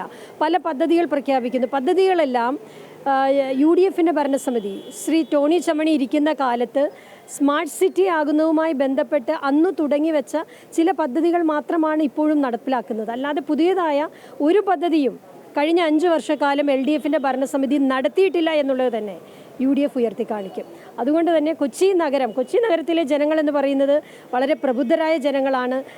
ഇവിടെ നടക്കുന്ന കാര്യങ്ങൾ മനസ്സിലാക്കാൻ അറിയാവുന്ന ജനങ്ങളാണ്. ഇതിലൊക്കെ ഉപരിയായിട്ട് ഗ്ലോബൽ മാപ്പിങ്ങിൽ കൊച്ചി എന്ന് പറയുന്ന നഗരം ഏറ്റവും പ്രധാനപ്പെട്ട ഒരു സ്ഥാനത്ത് ഇരിക്കേണ്ടതാണ്. അതുകൊണ്ട് തന്നെ അത്തരത്തിലുള്ള പദ്ധതികളും വികസന പ്രവർത്തനങ്ങളുമായിരിക്കും ഞങ്ങൾ മുമ്പോട്ട് വയ്ക്കുക, ജനങ്ങൾക്ക് മുമ്പിലേക്ക് വയ്ക്കുക. എല്ലായിടത്തും വിമതരായ ഒരു പ്രശ്നമുണ്ട്, കൊച്ചിയിലുമുണ്ട്, പല വാർഡുകളിലും വിമതരുടെ ഒരു വിഷയമൊക്കെ വന്നിട്ടുണ്ട്. ഇതിന് ഈ എത്രത്തോളം ഒരു മാർജിൻ ഇത്തവണ ഉണ്ടാക്കാൻ കഴിയുമെന്നാണ് പ്രതീക്ഷ? ഈ തദ്ദേശ തെരഞ്ഞെടുപ്പുകളിൽ വിമതരെന്ന് പറയുന്നത് അത് എല്ലാ കാലഘട്ടത്തിലും എല്ലാ പാർട്ടികൾക്കുമുണ്ട്. അത് കോൺഗ്രസിന് മാത്രമല്ല ഉള്ളത്, CPMന് വിമതരുണ്ട്. ഇപ്പോഴത്തെ കൊച്ചിയിൽ തന്നെ നിരവധി വിമതരുണ്ട്. അപ്പോൾ അതൊക്കെ ഞങ്ങളെ സംബന്ധിച്ച് അത്തരത്തിലുണ്ടായ വിഷയങ്ങളൊക്കെ ഞങ്ങൾക്ക് സംസാരിച്ച് തീർക്കാവുന്നതേ ഉള്ളൂ. അത്തരം വിഷയങ്ങളൊന്നും കാര്യമായി ഇപ്രാവശ്യം കോൺഗ്രസിനുണ്ടാവില്ല, UDFനുണ്ടാവില്ല എന്ന് തന്നെയാണ് പ്രതീക്ഷ. കോട്ടയത്ത് ഇടതുപക്ഷക്കാരായിരുന്ന 2 ആശാപ്രവർത്തകർ തദ്ദേശ തെരഞ്ഞെടുപ്പിൽ UDF സ്ഥാനാർത്ഥികളായി ജനവിധി തേടാൻ ഒരുങ്ങുകയാണ്. കുറുവിലങ്ങാട് സ്വദേശിനി സിന്ധു രവീന്ദ്രൻ UDF സ്വതന്ത്ര സ്ഥാനാർത്ഥിയായും പാലാ സ്വദേശിനി ജിതിക ജോസഫ് കോൺഗ്രസ് ടിക്കറ്റിലുമാണ് മത്സരത്തിന് തയ്യാറെടുക്കുന്നത്. സിന്ധുവിൻ്റെ ഭർത്താവ് CPM ബ്രാഞ്ച് സെക്രട്ടറി കൂടിയാണ്. തിരുവനന്തപുരത്ത് ആശാവർക്കർമാരുടെ സമരത്തിൽ പങ്കെടുത്തയാളാണ് കുറവിലങ്ങാട് പഞ്ചായത്ത് 13ാം വാർഡ് പള്ളിയമ്പ് സ്വദേശിനിയും CPM Palliyamb branch secretary EM രവീന്ദ്രൻ്റെ ഭാര്യയുമായ സിന്ധു രവീന്ദ്രൻ. ആശമാരുടെ സമരത്തോട് സർക്കാർ മുഖം തിരിച്ചു നിന്നതാണ് ഇടതുപക്ഷ സഹയാത്രികയായിരുന്ന സിന്ധുവിൻ്റെ രാഷ്ട്രീയ ചുവടുമാറ്റത്തിന് കാരണം. UDF സ്വതന്ത്ര സ്ഥാനാർത്ഥിയായി മത്സരിക്കുന്ന തനിക്ക് UDFൻ്റെ പൂർണ്ണ പിന്തുണയുണ്ടെന്നാണ് സിന്ധു പറയുന്നത്. ഞാനൊരു CPM-കാരിയായിരുന്നു. എൻ്റെ ഭർത്താവ് പള്ളിയമ്പ് ബ്രാഞ്ചിൻ്റെ സെക്രട്ടറിയാണ്. ആശാസമരത്തിന് പോയപ്പോൾ എന്നോട് പറഞ്ഞു പോകരുത്, നമ്മുടെ പാർട്ടിക്കെതിരെ സമരം ചെയ്യാൻ പോകരുത് എന്നൊരു ആവശ്യപ്പെട്ടു. പക്ഷെ ഞാൻ പറഞ്ഞു ഞങ്ങളുടെ ജീവിത പ്രശ്നമാണ് ആശാസമരം. ആശാസമരത്തിന് നമ്മുടെ UDFൻ്റെ പൂർണ്ണ പിന്തുണയുണ്ടായിരുന്നു. പാലായിൽ നിന്നുള്ള ആശാപ്രവർത്തക ജിതിക ജോസഫ് ആശാസമരത്തിന് നേതൃത്വം നൽകിയതിനും ആരോഗ്യമന്ത്രി വീണ ജോർജിനെ വിമർശിച്ചതിൻ്റെ പേരിലും ജോലിയിൽ നിന്നും പിരിച്ചുവിടപ്പെട്ടയാളാണ്. കേരള കോൺഗ്രസ് M പ്രവർത്തകയായിരുന്ന ജിതിക പാർട്ടിയുമായുള്ള അഭിപ്രായ വ്യത്യാസത്തെ തുടർന്ന് പിന്നീട് RJDയിൽ ചേർന്നിരുന്നു. RJD നിയോജകമണ്ഡലം പ്രസിഡന്റായിരിക്കെയാണ് കോൺഗ്രസിനൊപ്പം ചേർന്നത്. വ്യക്തിപരമായിട്ട് എന്നെ LDFന്റെ ഭാഗത്ത് ഒരുപാട് ദ്രോഹം ഈ ആശാസമരത്തിൽ പോയതിൻ്റെ പേരിൽ എനിക്ക് ഉണ്ടായതിൻ്റെ പേരിലും കൂടെയാണ് ഞാൻ പാർട്ടി വിട്ടുന്നതും അവിടുന്ന് രാജി കൊടുത്ത് ഞാൻ ഇവിടെ വന്ന് കയറുന്നത്. മന്ത്രി വീണയ്ക്കെതിരെ സംസാരിച്ചത് കൊണ്ട് അവരത് എന്നെ ബാൻ ചെയ്ത് നിർത്തിയിരിക്കുകയാണ്. കോടതി മുഖേന ജോലിയിൽ കയറാൻ പറ്റുമെങ്കിൽ കയറിക്കോളാനാണ് എന്നോട് DPM പറഞ്ഞത്, കോട്ടയത്തിന്റെ DPM പറഞ്ഞിരിക്കുന്നത്. പാലാ നഗരസഭ 1-ാം വാർഡിൽ ജിതികയെ സ്ഥാനാർത്ഥിയാക്കാനുള്ള തീരുമാനത്തിലാണ് മണ്ഡലം കോൺഗ്രസ് കമ്മിറ്റി. പാലാ മണ്ഡലം കമ്മിറ്റി ഓഫീസിൽ വെച്ച് മണ്ഡലം പ്രസിഡന്റ് തോമസ് കുട്ടി നെച്ചിക്കാട്ടിൻ്റെ നേതൃത്വത്തിൽ ജിതികയെ പാർട്ടിയിലേക്ക് സ്വീകരിച്ചു. വാർഡിലെ ജനങ്ങളുമായി നേരിട്ട് അടുപ്പമുള്ള ആശാപ്രവർത്തകർ സ്ഥാനാർത്ഥികളാകുമ്പോൾ വിജയം എളുപ്പമാകുമെന്ന പ്രതീക്ഷയിലാണ് UDF. Amrita news, Kottayam. Flex board കിട്ടുന്നതിനെ ചൊല്ലിയുള്ള സംഘർഷത്തിനിടെ BJP പ്രവർത്തകന് വെട്ടേറ്റു. കൊല്ലം പുനലൂർ നഗരസഭയിലെ ശാസ്താംകോണം വാർഡിലാണ് BJP-CPIM സംഘർഷം ഉണ്ടായത്. BJP പ്രവർത്തകനായ രതീഷിനാണ് വെട്ടേറ്റത്. മറ്റൊരു പ്രവർത്തകനായ കവിരാജനും പരിക്കേറ്റു. BJP സ്ഥാനാർത്ഥിയായ മണിക്കുട്ടൻ നാരായണനെ ആക്രമിക്കാനുള്ള ശ്രമമായിരുന്നു എന്നാണ് BJPയുടെ ആരോപണം. മത്സരിക്കുന്ന മണിക്കുട്ടനെ ആക്രമിക്കാനുള്ളൊരു ശ്രമമുണ്ടായി.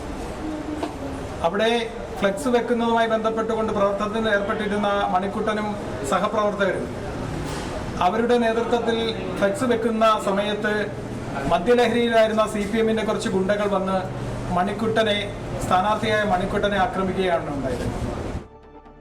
തദ്ദേശ തെരഞ്ഞെടുപ്പിൽ ട്രാൻസ്ജെൻഡർ വിഭാഗത്തിൽ നിന്നുള്ള അമേയ പ്രസാദിനെ സ്ഥാനാർത്ഥിയായി പ്രഖ്യാപിച്ചു കോൺഗ്രസ്. തിരുവനന്തപുരം ജില്ലാ പഞ്ചായത്തിലെ പോത്തൻകോട് ഡിവിഷനിലാണ് അമേയ മത്സരിക്കുക. സംസ്ഥാന അവാർഡ് സ്വന്തമാക്കിയ അമൃത TVയുടെ ആൺപിറന്നോൾ സീരിയലിൽ ഒരു പ്രധാന കഥാപാത്രത്തെയും അവതരിപ്പിച്ചിട്ടുണ്ട്. മോഡലിംഗ് രംഗത്തും അമേയ നിറസാന്നിധ്യമാണ്. തിരുവനന്തപുരം ജില്ലാ പഞ്ചായത്ത് തെരഞ്ഞെടുപ്പിൽ മത്സരിക്കുന്ന സ്ഥാനാർത്ഥികളുടെ 2ാം ഘട്ട പട്ടിക കോൺഗ്രസ് പുറത്തുവിട്ടു. ആ പട്ടികയിൽ ചരിത്രത്തിന്റെ ഭാഗമാകാൻ പോകുന്ന ഒരു സ്ഥാനാർത്ഥി കൂടിയുണ്ട്. പേര് അമേയ പ്രസാദ്. ട്രാൻസ്ജെൻഡർ വിഭാഗത്തിൽപ്പെട്ട അമേയയെ കളത്തിലിറക്കിയാണ് കോൺഗ്രസ് തെരഞ്ഞെടുപ്പ് കടുപ്പിക്കുന്നത്. നിരന്തരം നടത്തിയ പോരാട്ടത്തിന്റെ ഫലമായാണ് അമേയയ്ക്ക് കിട്ടിയ ഈ സ്ഥാനാർത്ഥിത്വം.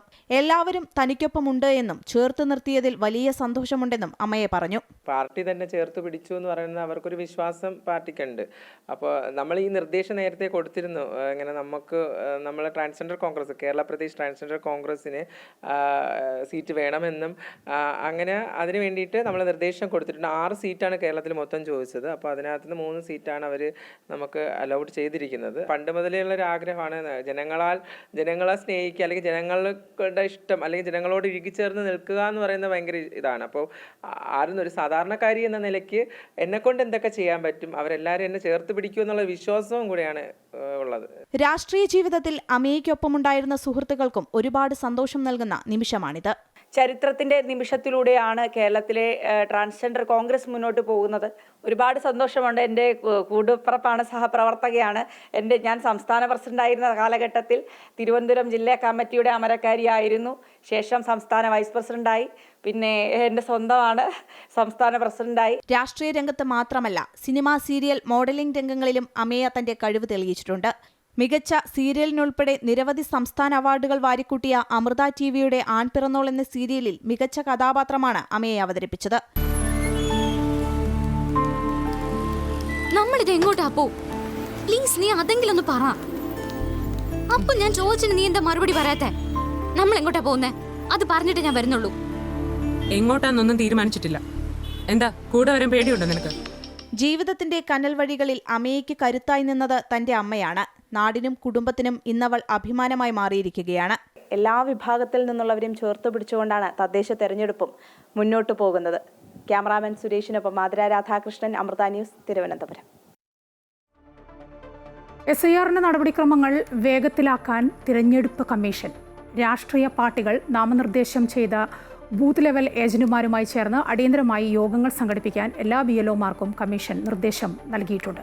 കൂടുതൽ വിവരങ്ങളുമായി ആതിര ചേരുകയാണ്. ആതിര, SIR-ന്റെ നടപടിക്രമങ്ങൾ പെട്ടെന്ന് പൂർത്തിയാക്കാനുള്ള ഒരുക്കങ്ങളാണ് തെരഞ്ഞെടുപ്പ് കമ്മീഷൻ. അപ്പോൾ എന്യൂമറേഷൻ ഫോമിൻ്റെ കാര്യമുണ്ട്. അതൊക്കെ എങ്ങനെയാണ് കൊടുത്തു കഴിഞ്ഞോ? അത്തരത്തിലുള്ള വിവരങ്ങളൊക്കെ അതൊക്കെ എങ്ങനെയാണ് വരുന്നത്?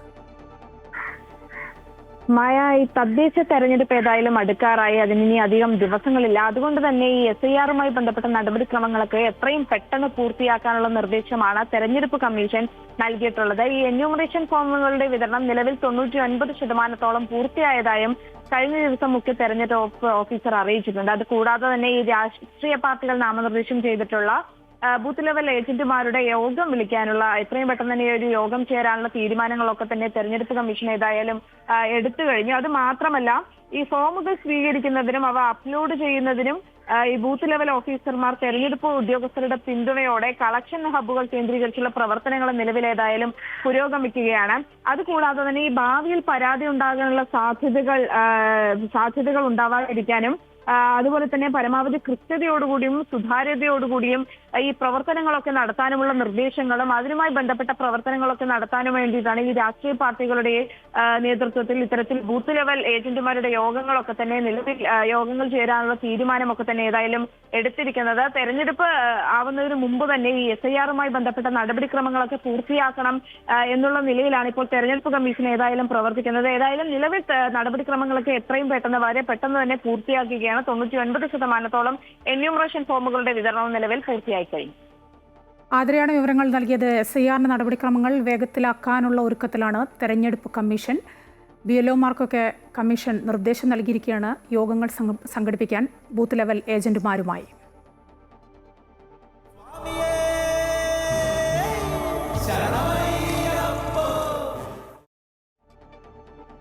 ശബരിമലയിൽ രാവിലെയും ഭക്തജനത്തിരക്ക്. സ്പോട്ട് ബുക്കിംഗ് ഹൈക്കോടതി 5000 കുറച്ചെങ്കിലും ഇന്നലെ സ്പോട്ട് ബുക്കിങ്ങിലൂടെ സന്നിധാനത്ത് എത്തിയത് 14,000-ലധികം ഭക്തരാണ്. കോടതി ഉത്തരവ് പ്രകാരം സന്നിധാനത്ത് തിരക്ക് നിയന്ത്രണ വിധേയമാകാൻ ഇനിയും സമയം എടുത്തേക്കും. തിങ്കളാഴ്ച വരെ സ്പോട്ട് ബുക്കിംഗ് 5000 കുറയ്ക്കാനാണ് ഹൈക്കോടതി ഉത്തരവിട്ടത്. പമ്പയിൽ നിന്നും 12 മണിക്കൂർ വരെ ക്യൂ നിന്നാണ് ഭക്തർ ദർശനം നടത്തുന്നത്. വിവരങ്ങളുമായി രജിത്ത് ചേരുകയാണ് സന്നിധാനത്ത് നിന്ന്. രജിത്ത്, ഇപ്പോൾ മണ്ഡലമാസം ആരംഭിച്ച് 4ാമത്തെ ദിവസമാണ് ഇന്ന്. ഇന്നലെ വരെയുള്ള കാര്യങ്ങൾ നമുക്കറിയാം, വലിയ തിരക്കാണ്, നിയന്ത്രണങ്ങളൊക്കെ വരുന്നു എന്ന് കേൾക്കുന്നു. ബോർഡ് എങ്ങനെയാണ് കാര്യങ്ങൾ കൈകാര്യം ചെയ്യാൻ പോകുന്നത്? എന്ത് പരിഹാരമാണ് ബോർഡ് മുന്നോട്ട് വയ്ക്കുന്നത്? ശബരിമലയിൽ വലിയൊരു തിരക്ക് കഴിഞ്ഞ ദിവസങ്ങളിൽ അനുഭവപ്പെട്ടിരുന്നു എന്നതാണ്. അതുകൊണ്ട് തന്നെ കർശനമായ നിയന്ത്രണങ്ങൾ ദേവസ്വം ബോർഡിന്റെ ഭാഗത്തു നിന്നും ഉണ്ടാവുകയും ചെയ്തിരുന്നു. ഇന്നും നേരത്തെ തന്നെ ഹൈക്കോടതി അടക്കം ഇടപെട്ടുകൊണ്ട് ഈ തിരക്ക് നിയന്ത്രിക്കുന്നതിനുള്ള നടപടികൾ ആരംഭിക്കുകയും ചെയ്തതാണ്. നിലവിൽ ഇപ്പോൾ ശബരിമലയിൽ ഒരു വലിയൊരു തിരക്ക് അനുഭവപ്പെടുന്നില്ല എന്ന് തന്നെ പറയണം. സന്നിധാനത്താണ് വലിയൊരു തിരക്ക് അനുഭവപ്പെടാത്തത്. എന്നാൽ പുലർച്ചെ 10 മണിക്കൂറും 12 മണിക്കൂർ വരെ ക്യൂ നിന്നിട്ടാണ് പുലർച്ചെ അയ്യപ്പ ഭക്തർ ദർശനം നടത്തിയത്. നിലവിൽ ഇപ്പോൾ അയ്യപ്പ ഭക്തർക്ക് തുടർച്ചയായി 5 മണിക്കൂറിനുള്ളിൽ തന്നെ പമ്പയിൽ നിന്ന് കയറി ദർശനം നടത്താനുള്ള സാഹചര്യം ഉണ്ട് എന്നതാണ്. അല്പം മുമ്പ് നമ്മൾ ഇവിടെ എത്തിയ അയ്യപ്പ ഭക്തരുമായൊക്കെ സംസാരിച്ചിരുന്നു. അവർ വ്യക്തമാക്കിയത് തങ്ങൾ പുലർച്ചെ 2 മണിക്കും 3 മണിക്കുമൊക്കെ പുലർച്ചെ പമ്പയിൽ നിന്ന് കയറിയവരാണ്. അങ്ങനെയെങ്കിൽ നോക്കുകയാണെങ്കിൽ 5 മണിക്കൂറിനുള്ളിൽ പമ്പയിൽ നിന്ന് കയറി ദർശനം നടത്തി സുഗമമായി പോകുന്നതിനുള്ളൊരു സാഹചര്യം ഇപ്പോൾ ഉണ്ടായിട്ടുണ്ട്. എന്നാൽ പുലർച്ചെ 3 മണിക്ക് ഒക്കെയായി ശബരിമലയിൽ ദർശനം നടത്തിയ അയ്യപ്പ ഭക്തർക്കാണ് കൂടുതൽ സമയം ക്യൂ നിൽക്കേണ്ടതായി വന്നിട്ടുള്ളത്. പ്രധാനമായും ആകെ 75,000 പേർക്ക് ദർശനം ഒരുക്കാനാണ് ഹൈക്കോടതി നിർദ്ദേശം നൽകിയിട്ടുള്ളത്. അതിൽ തന്നെ 5000 പേരുടെ സ്പോട്ട് ബുക്കിംഗ് ആണ് കോടതി അനുമതി നൽകിയിട്ടുള്ളത്. തിങ്കളാഴ്ച വരെ 5000 പേർക്ക് സ്പോട്ട് ബുക്കിംഗ് നടത്തിയാൽ മതി എന്ന നിർദ്ദേശമാണ് ഹൈക്കോടതി നൽകിയിരിക്കുന്നത്. അതുകൊണ്ട് തന്നെ ശബരിമലയിലേക്ക് എത്തുന്ന അയ്യപ്പ ഭക്തരെ നിലയ്ക്കലിൽ തടഞ്ഞു നിർത്തി ക്രമീകരിച്ചാണ് ഇങ്ങോട്ടേക്ക് കടത്തിവിടുന്നത്. നിലവിലിപ്പോൾ ശബരിമലയിൽ പഴയതുപോലെ സുഖദർശനം നടത്തുന്ന ഒരു സാഹചര്യത്തിലേക്ക് എത്തിയിട്ടുണ്ട്. എന്നാൽ മറ്റ് സ്ഥലങ്ങളിൽ നിലവിൽ പമ്പയിൽ നിലയിൽ നിയന്ത്രണങ്ങളില്ല എന്നാണ് എത്തുന്ന അയ്യപ്പ ഭക്തർ പറയുന്നത്. ശരംകുത്തി മുതലാണ് കൃത്യമായി ഇപ്പോൾ നിയന്ത്രണങ്ങൾ ഏർപ്പെടുത്തിയിട്ടുള്ളത്. ഒപ്പം നിലയ്ക്കലേക്ക് എത്തുന്ന അയ്യപ്പ ഭക്തർക്ക് പമ്പയിലേക്ക് എത്തുന്നതിന് നിയന്ത്രണമുണ്ട്. ഈ പമ്പയിലെ തിരക്കിന് അനുസരിച്ച് മാത്രമാണ് നിലയ്ക്കലിൽ നിന്നും അയ്യപ്പ ഭക്തരെ കടത്തിവിടുന്നത്. നിലയ്ക്കലിലടക്കം സ്പോട്ട് ബുക്കിങ്ങും ഇതേ രീതിയിൽ തന്നെയാണ് തുടരുന്നത്. ഈ സ്പോട്ട് ബുക്കിങ്ങിൻ്റെ എണ്ണം കണക്കാക്കിക്കൊണ്ട് മാത്രമാണ് ഇപ്പോൾ കർശന നിർദ്ദേശം കൂടി വന്ന സാഹചര്യത്തിൽ സ്പോട്ട് ബുക്കിങ്ങിൻ്റെ എണ്ണം കൂടി കണക്കാക്കിയാണ് അയ്യപ്പ ഭക്തരെ കടത്തിവിടുന്നത്. നേരത്തെ കഴിഞ്ഞ ദിവസങ്ങളെ അപേക്ഷിച്ച് നോക്കുകയാണെങ്കിൽ പുലർച്ചെ ശബരിമലയിൽ വലിയൊരു തിരക്ക് അനുഭവപ്പെട്ടെങ്കിൽ ഇപ്പോൾ വളരെ ശാന്തമായ അന്തരീക്ഷമാണ് ഉള്ളത്. നമുക്കത് ദൃശ്യങ്ങളിൽ കാണാൻ കഴിയും. ഫ്ലൈ ഓവർ വഴി എത്തുന്ന വളരെ സുഗമമായി അയ്യപ്പ ഭക്തർ നടന്നെത്തി ശ്രീകോവിലിനടുത്തേക്ക് എത്തുമ്പോൾ മാത്രമാണ് അല്പനേരമെങ്കിലും അവർക്ക് ഒന്ന് ക്യൂവിൽ നിൽക്കേണ്ടതായി വരുന്നത് എന്നാണ് നമുക്ക് ദൃശ്യങ്ങളിൽ നിന്ന് മനസ്സിലാക്കാൻ കഴിയുന്നത്. ഒപ്പം തന്നെ പ്രായമായവർക്കും കുട്ടികൾക്കുമായി പ്രത്യേക ക്യൂ ഈ അയ്യപ്പ ഭക്തർക്ക് ഒരുക്കി നൽകുന്നുണ്ട്. അതുകൊണ്ട് തന്നെ വലിയൊരു തിരക്ക് അനുഭവപ്പെടാതെ അയ്യപ്പ ഭക്തർക്ക് സുഗമമായി ദർശനം നടത്താൻ കഴിയുന്നു എന്നതാണ് ഇപ്പോൾ ഈ മണിക്കൂറിൽ നമുക്ക് ശബരിമലയിൽ നിന്നും പറയാൻ കഴിയുന്നത്. ഇന്നലെ പക്ഷേ 12 മണിക്കൂറൊക്കെ ക്യൂ നിന്നാണല്ലോ ഭക്തർ ദർശനം നടത്തുന്നത്. ഇന്ന് ഇനിയിപ്പോൾ എങ്ങനെയാവും എന്നറിയില്ല. നിയന്ത്രണങ്ങളൊക്കെ വരുമ്പോൾ എങ്ങനെയാണ് മാറി മറിയുക എന്നറിയില്ല. പക്ഷേ ഇന്നലെ വരെയുള്ള കണക്ക് വെച്ച് അങ്ങനെയാണ്. അപ്പോൾ ഇവിടെ നിൽക്കുന്ന ഇപ്പോൾ രജിത്ത് പറഞ്ഞ പോലെ തന്നെ പ്രായമുള്ള ആളുകളുണ്ട്, കുട്ടികളുണ്ട്, ഇവർക്കൊക്കെ വെള്ളം കുടിക്കെങ്കിലും വേണ്ടേ? അതിനുള്ള സംവിധാനങ്ങളെങ്കിലും ഏർപ്പാടാക്കിയിട്ടുണ്ടോ ദേവസ്വം ബോർഡ്? തീർച്ചയായും അത് കഴിഞ്ഞ ദിവസങ്ങളിലാണ് അയ്യപ്പ ഭക്തർക്ക് വലിയ തിരക്ക് അനുഭവപ്പെട്ട ദിവസങ്ങളിലാണ് കുടിവെള്ളമടക്കം ലഭിക്കാതെ വരികയും പലരും തിരികെ പോകുന്ന സാഹചര്യം അടക്കം ഉണ്ടാവുകയും ചെയ്തത്. എന്നാൽ ഇപ്പോൾ സ്ഥിതിഗതികൾ നിയന്ത്രണ വിധേയമാണ്. കാരണം ദേവസ്വം ബോർഡിൻ്റെ ഭാഗത്തു നിന്നും കൂടുതൽ ആളുകളെ നിയോഗിച്ചുകൊണ്ട് വെള്ളവും ഭക്ഷണവും ബിസ്ക്കറ്റും നൽകുന്നതിനുള്ള ക്രമീകരണങ്ങളടക്കം വരുത്തിയിട്ടുണ്ട്. നേരത്തെ സൂചിപ്പിച്ചതുപോലെ തന്നെ തിരക്ക് നിയന്ത്രിക്കുന്നതിന് പോലീസിനെ കൂടാതെ കേന്ദ്രസേനയുടെ NDRF ടീമടക്കം സന്നിധാനത്ത് എത്തിയിട്ടുണ്ട്. അവരും തിരക്ക് നിയന്ത്രണത്തിൽ കൃത്യമായ പങ്ക് വഹിച്ചു തുടങ്ങിയിട്ടുണ്ട്. അതുകൊണ്ട് തന്നെ തിരക്ക് നിയന്ത്രണത്തിലായിട്ടുണ്ട് എന്നതാണ്. അതുകൊണ്ട് തന്നെയാണ് ഇപ്പോൾ ശബരിമലയിൽ സുഗമമായ ദർശനം സുഗമമായ ദർശനം തുടരാൻ കഴിയുന്നത് എന്നതാണ് നമുക്ക് മനസ്സിലാക്കാൻ കഴിയുന്നത്. എന്തുതന്നെയായാലും വരും ദിവസങ്ങളിലും ഹൈക്കോടതി നിർദ്ദേശിച്ച പ്രകാരമുള്ള സ്പോട്ട് ബുക്കിങ്ങുകളും വെർച്വൽ ക്യൂ ബുക്കിങ്ങുകളും തുടരുന്ന ഒരു സാഹചര്യത്തിൽ ശബരിമല തിരക്ക് നിയന്ത്രണ വിധേയമായി തന്നെ തുടരും എന്നതാണ്. നിലവിലിപ്പോൾ അയ്യപ്പ ഭക്തരുടെ വരവും അതുപോലെ തന്നെ തിരക്കും നിയന്ത്രണ വിധേയമായി തന്നെയാണ് മുന്നോട്ട് പോകുന്നത്. പലരും രാവിലെ എത്തിയിട്ടുള്ള അയ്യപ്പ ഭക്തരുണ്ട്. നമുക്ക് അവരോട് തന്നെ ചോദിക്കാൻ കഴിയും.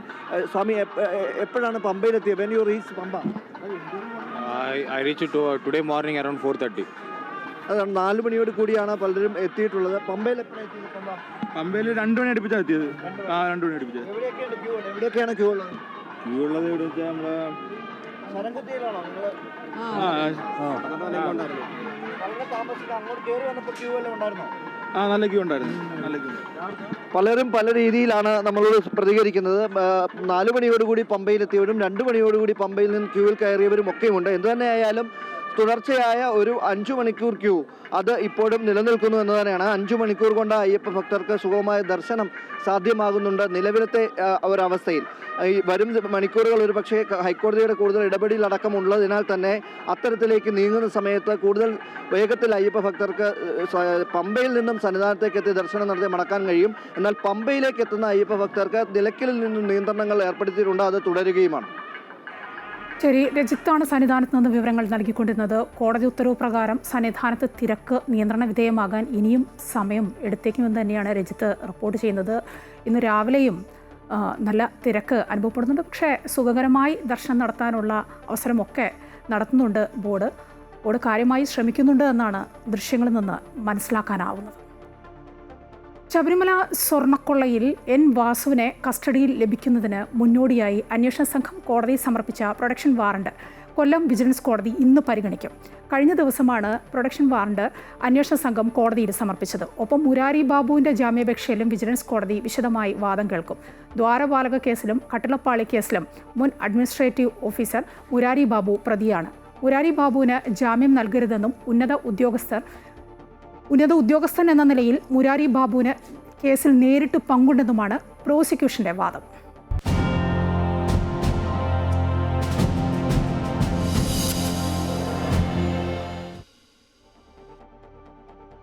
ഈ വാർത്തകളിലേക്ക്. ഡൽഹി ഭീകരാക്രമണത്തിന് സഹായം നൽകിയവരെ കണ്ടെത്താൻ അന്വേഷണം ഊർജിതമാക്കി കേന്ദ്ര ഏജൻസികൾ. സ്ഫോടനത്തിന് ഭീകരവാദികൾക്ക് സഹായം നൽകിയവർ അൽഫലാഖ് സർവകലാശാലയിൽ നിന്ന് ഒളിവിൽ പോയി എന്നാണ് അന്വേഷണ സംഘത്തിന്റെ നിലപാട്. ഭീകരവാദികളായ ഡോക്ടർമാർക്ക് ലഭിച്ച പ്രാദേശിക പിന്തുണയും അന്വേഷണ ഏജൻസികൾ പരിശോധിച്ചു വരികയാണ്. അതേസമയം ആക്രമണത്തിന്റെ പേരിൽ കശ്മീരിൽ ഉള്ളവരെ മുഴുവൻ സംശയത്തിന്റെ നിഴലിൽ നിർത്തുകയാണെന്ന വിമർശനവുമായി ജമ്മുകശ്മീർ മുഖ്യമന്ത്രി ഒമർ അബ്ദുള്ള രംഗത്തെത്തിയിട്ടുണ്ട്. കൂടുതൽ വിവരങ്ങളുമായി പ്രശാന്ത് ചേരുകയാണ്. പ്രശാന്ത്, ഡൽഹി ഭീകരാക്രമണം അതുമായി ബന്ധപ്പെട്ട അന്വേഷണ ഏജൻസികളുടെ മുന്നോട്ടുള്ള പോക്ക് ഏതു വിധത്തിലാണ്? ഒപ്പം ഒമർ അബ്ദുള്ള പറഞ്ഞ കാര്യങ്ങൾ അത് എങ്ങനെയാണ്? ഒമർ അബ്ദുള്ള പറഞ്ഞതിലും കുറച്ച് കാര്യങ്ങളുണ്ടല്ലോ. എല്ലാവരെയും അങ്ങനെ സംശയത്തിന് നിഴലിൽ വെക്കാൻ പറ്റില്ല കശ്മീരിലുള്ളവരെ.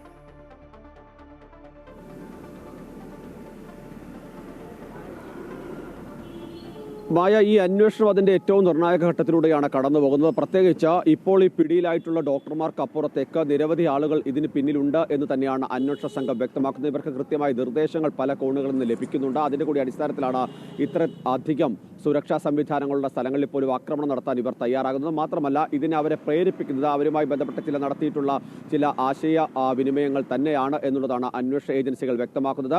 മാത്രമല്ല, ഈ സർവകലാശാല തന്നെയാണ് ഇതിനെ ഒരു പ്രധാന കേന്ദ്രമായി അന്വേഷണ ഏജൻസികൾ കാര്യങ്ങൾ വ്യക്തമാക്കുന്നത്. നേരത്തെ തന്നെ അത് സംബന്ധിച്ചുള്ള ചില നിർണായക വിവരങ്ങൾ ലഭ്യമാക്കുകയും ചെയ്തിരുന്നു. ഇപ്പോഴും പക്ഷേ അതിൻ്റെ അടിസ്ഥാനത്തിൽ നടത്തിയ പരിശോധനയിലാണ് ഈ സർവകലാശാലയിൽ നിന്ന് നിരവധി ആളുകളെ കാണാതായിട്ടുണ്ട്, അല്ലെങ്കിൽ ഈ സംഭവം ഉണ്ടായ ശേഷം അവരെല്ലാം തന്നെ ഈ സർവകലാശാലയിൽ നിന്ന് മാറിയിട്ടുണ്ട് എന്ന വിവരം അന്വേഷണ ഏജൻസികൾക്ക് ലഭ്യമാകുന്നത്. ഇവരെ കണ്ടെത്താൻ കൃത്യമായൊരു നിർദ്ദേശം ഇപ്പോൾ ഹരിയാന DGPയുടെ ഭാഗത്തു നിന്ന് നൽകിയിട്ടുണ്ട്. വളരെ പെട്ടെന്ന് ഇവരെ കണ്ടെത്തണം എന്നുള്ളതാണ് പ്രധാനപ്പെട്ട കാര്യം. മാത്രമല്ല ആരെയൊക്കെ കാണാതായിട്ടുണ്ട്, അല്ലെങ്കിൽ ആരൊക്കെ തിരികെ ജോലിയിൽ പ്രവേശിക്കാറുണ്ട്, ഇപ്പോൾ മാറി നിൽക്കുന്നുണ്ട്, ഇവരെ സംബന്ധിച്ച് കൃത്യമായി വിവരങ്ങൾ നൽകാൻ സർവകലാശാലയ്ക്കും നിർദ്ദേശമുണ്ട്. സർവകലാശാലയ്ക്കകത്ത് നിന്ന് വിദ്യാർത്ഥികൾ, അധ്യാപകർ, അതുപോലെ തന്നെ അവിടെ മറ്റ് ജീവനക്കാരുടെ അനധ്യാപകരായ ആളുകൾ, ഇവരെയൊക്കെ തന്നെയാണ് കാണാതായിട്ടുള്ളത്.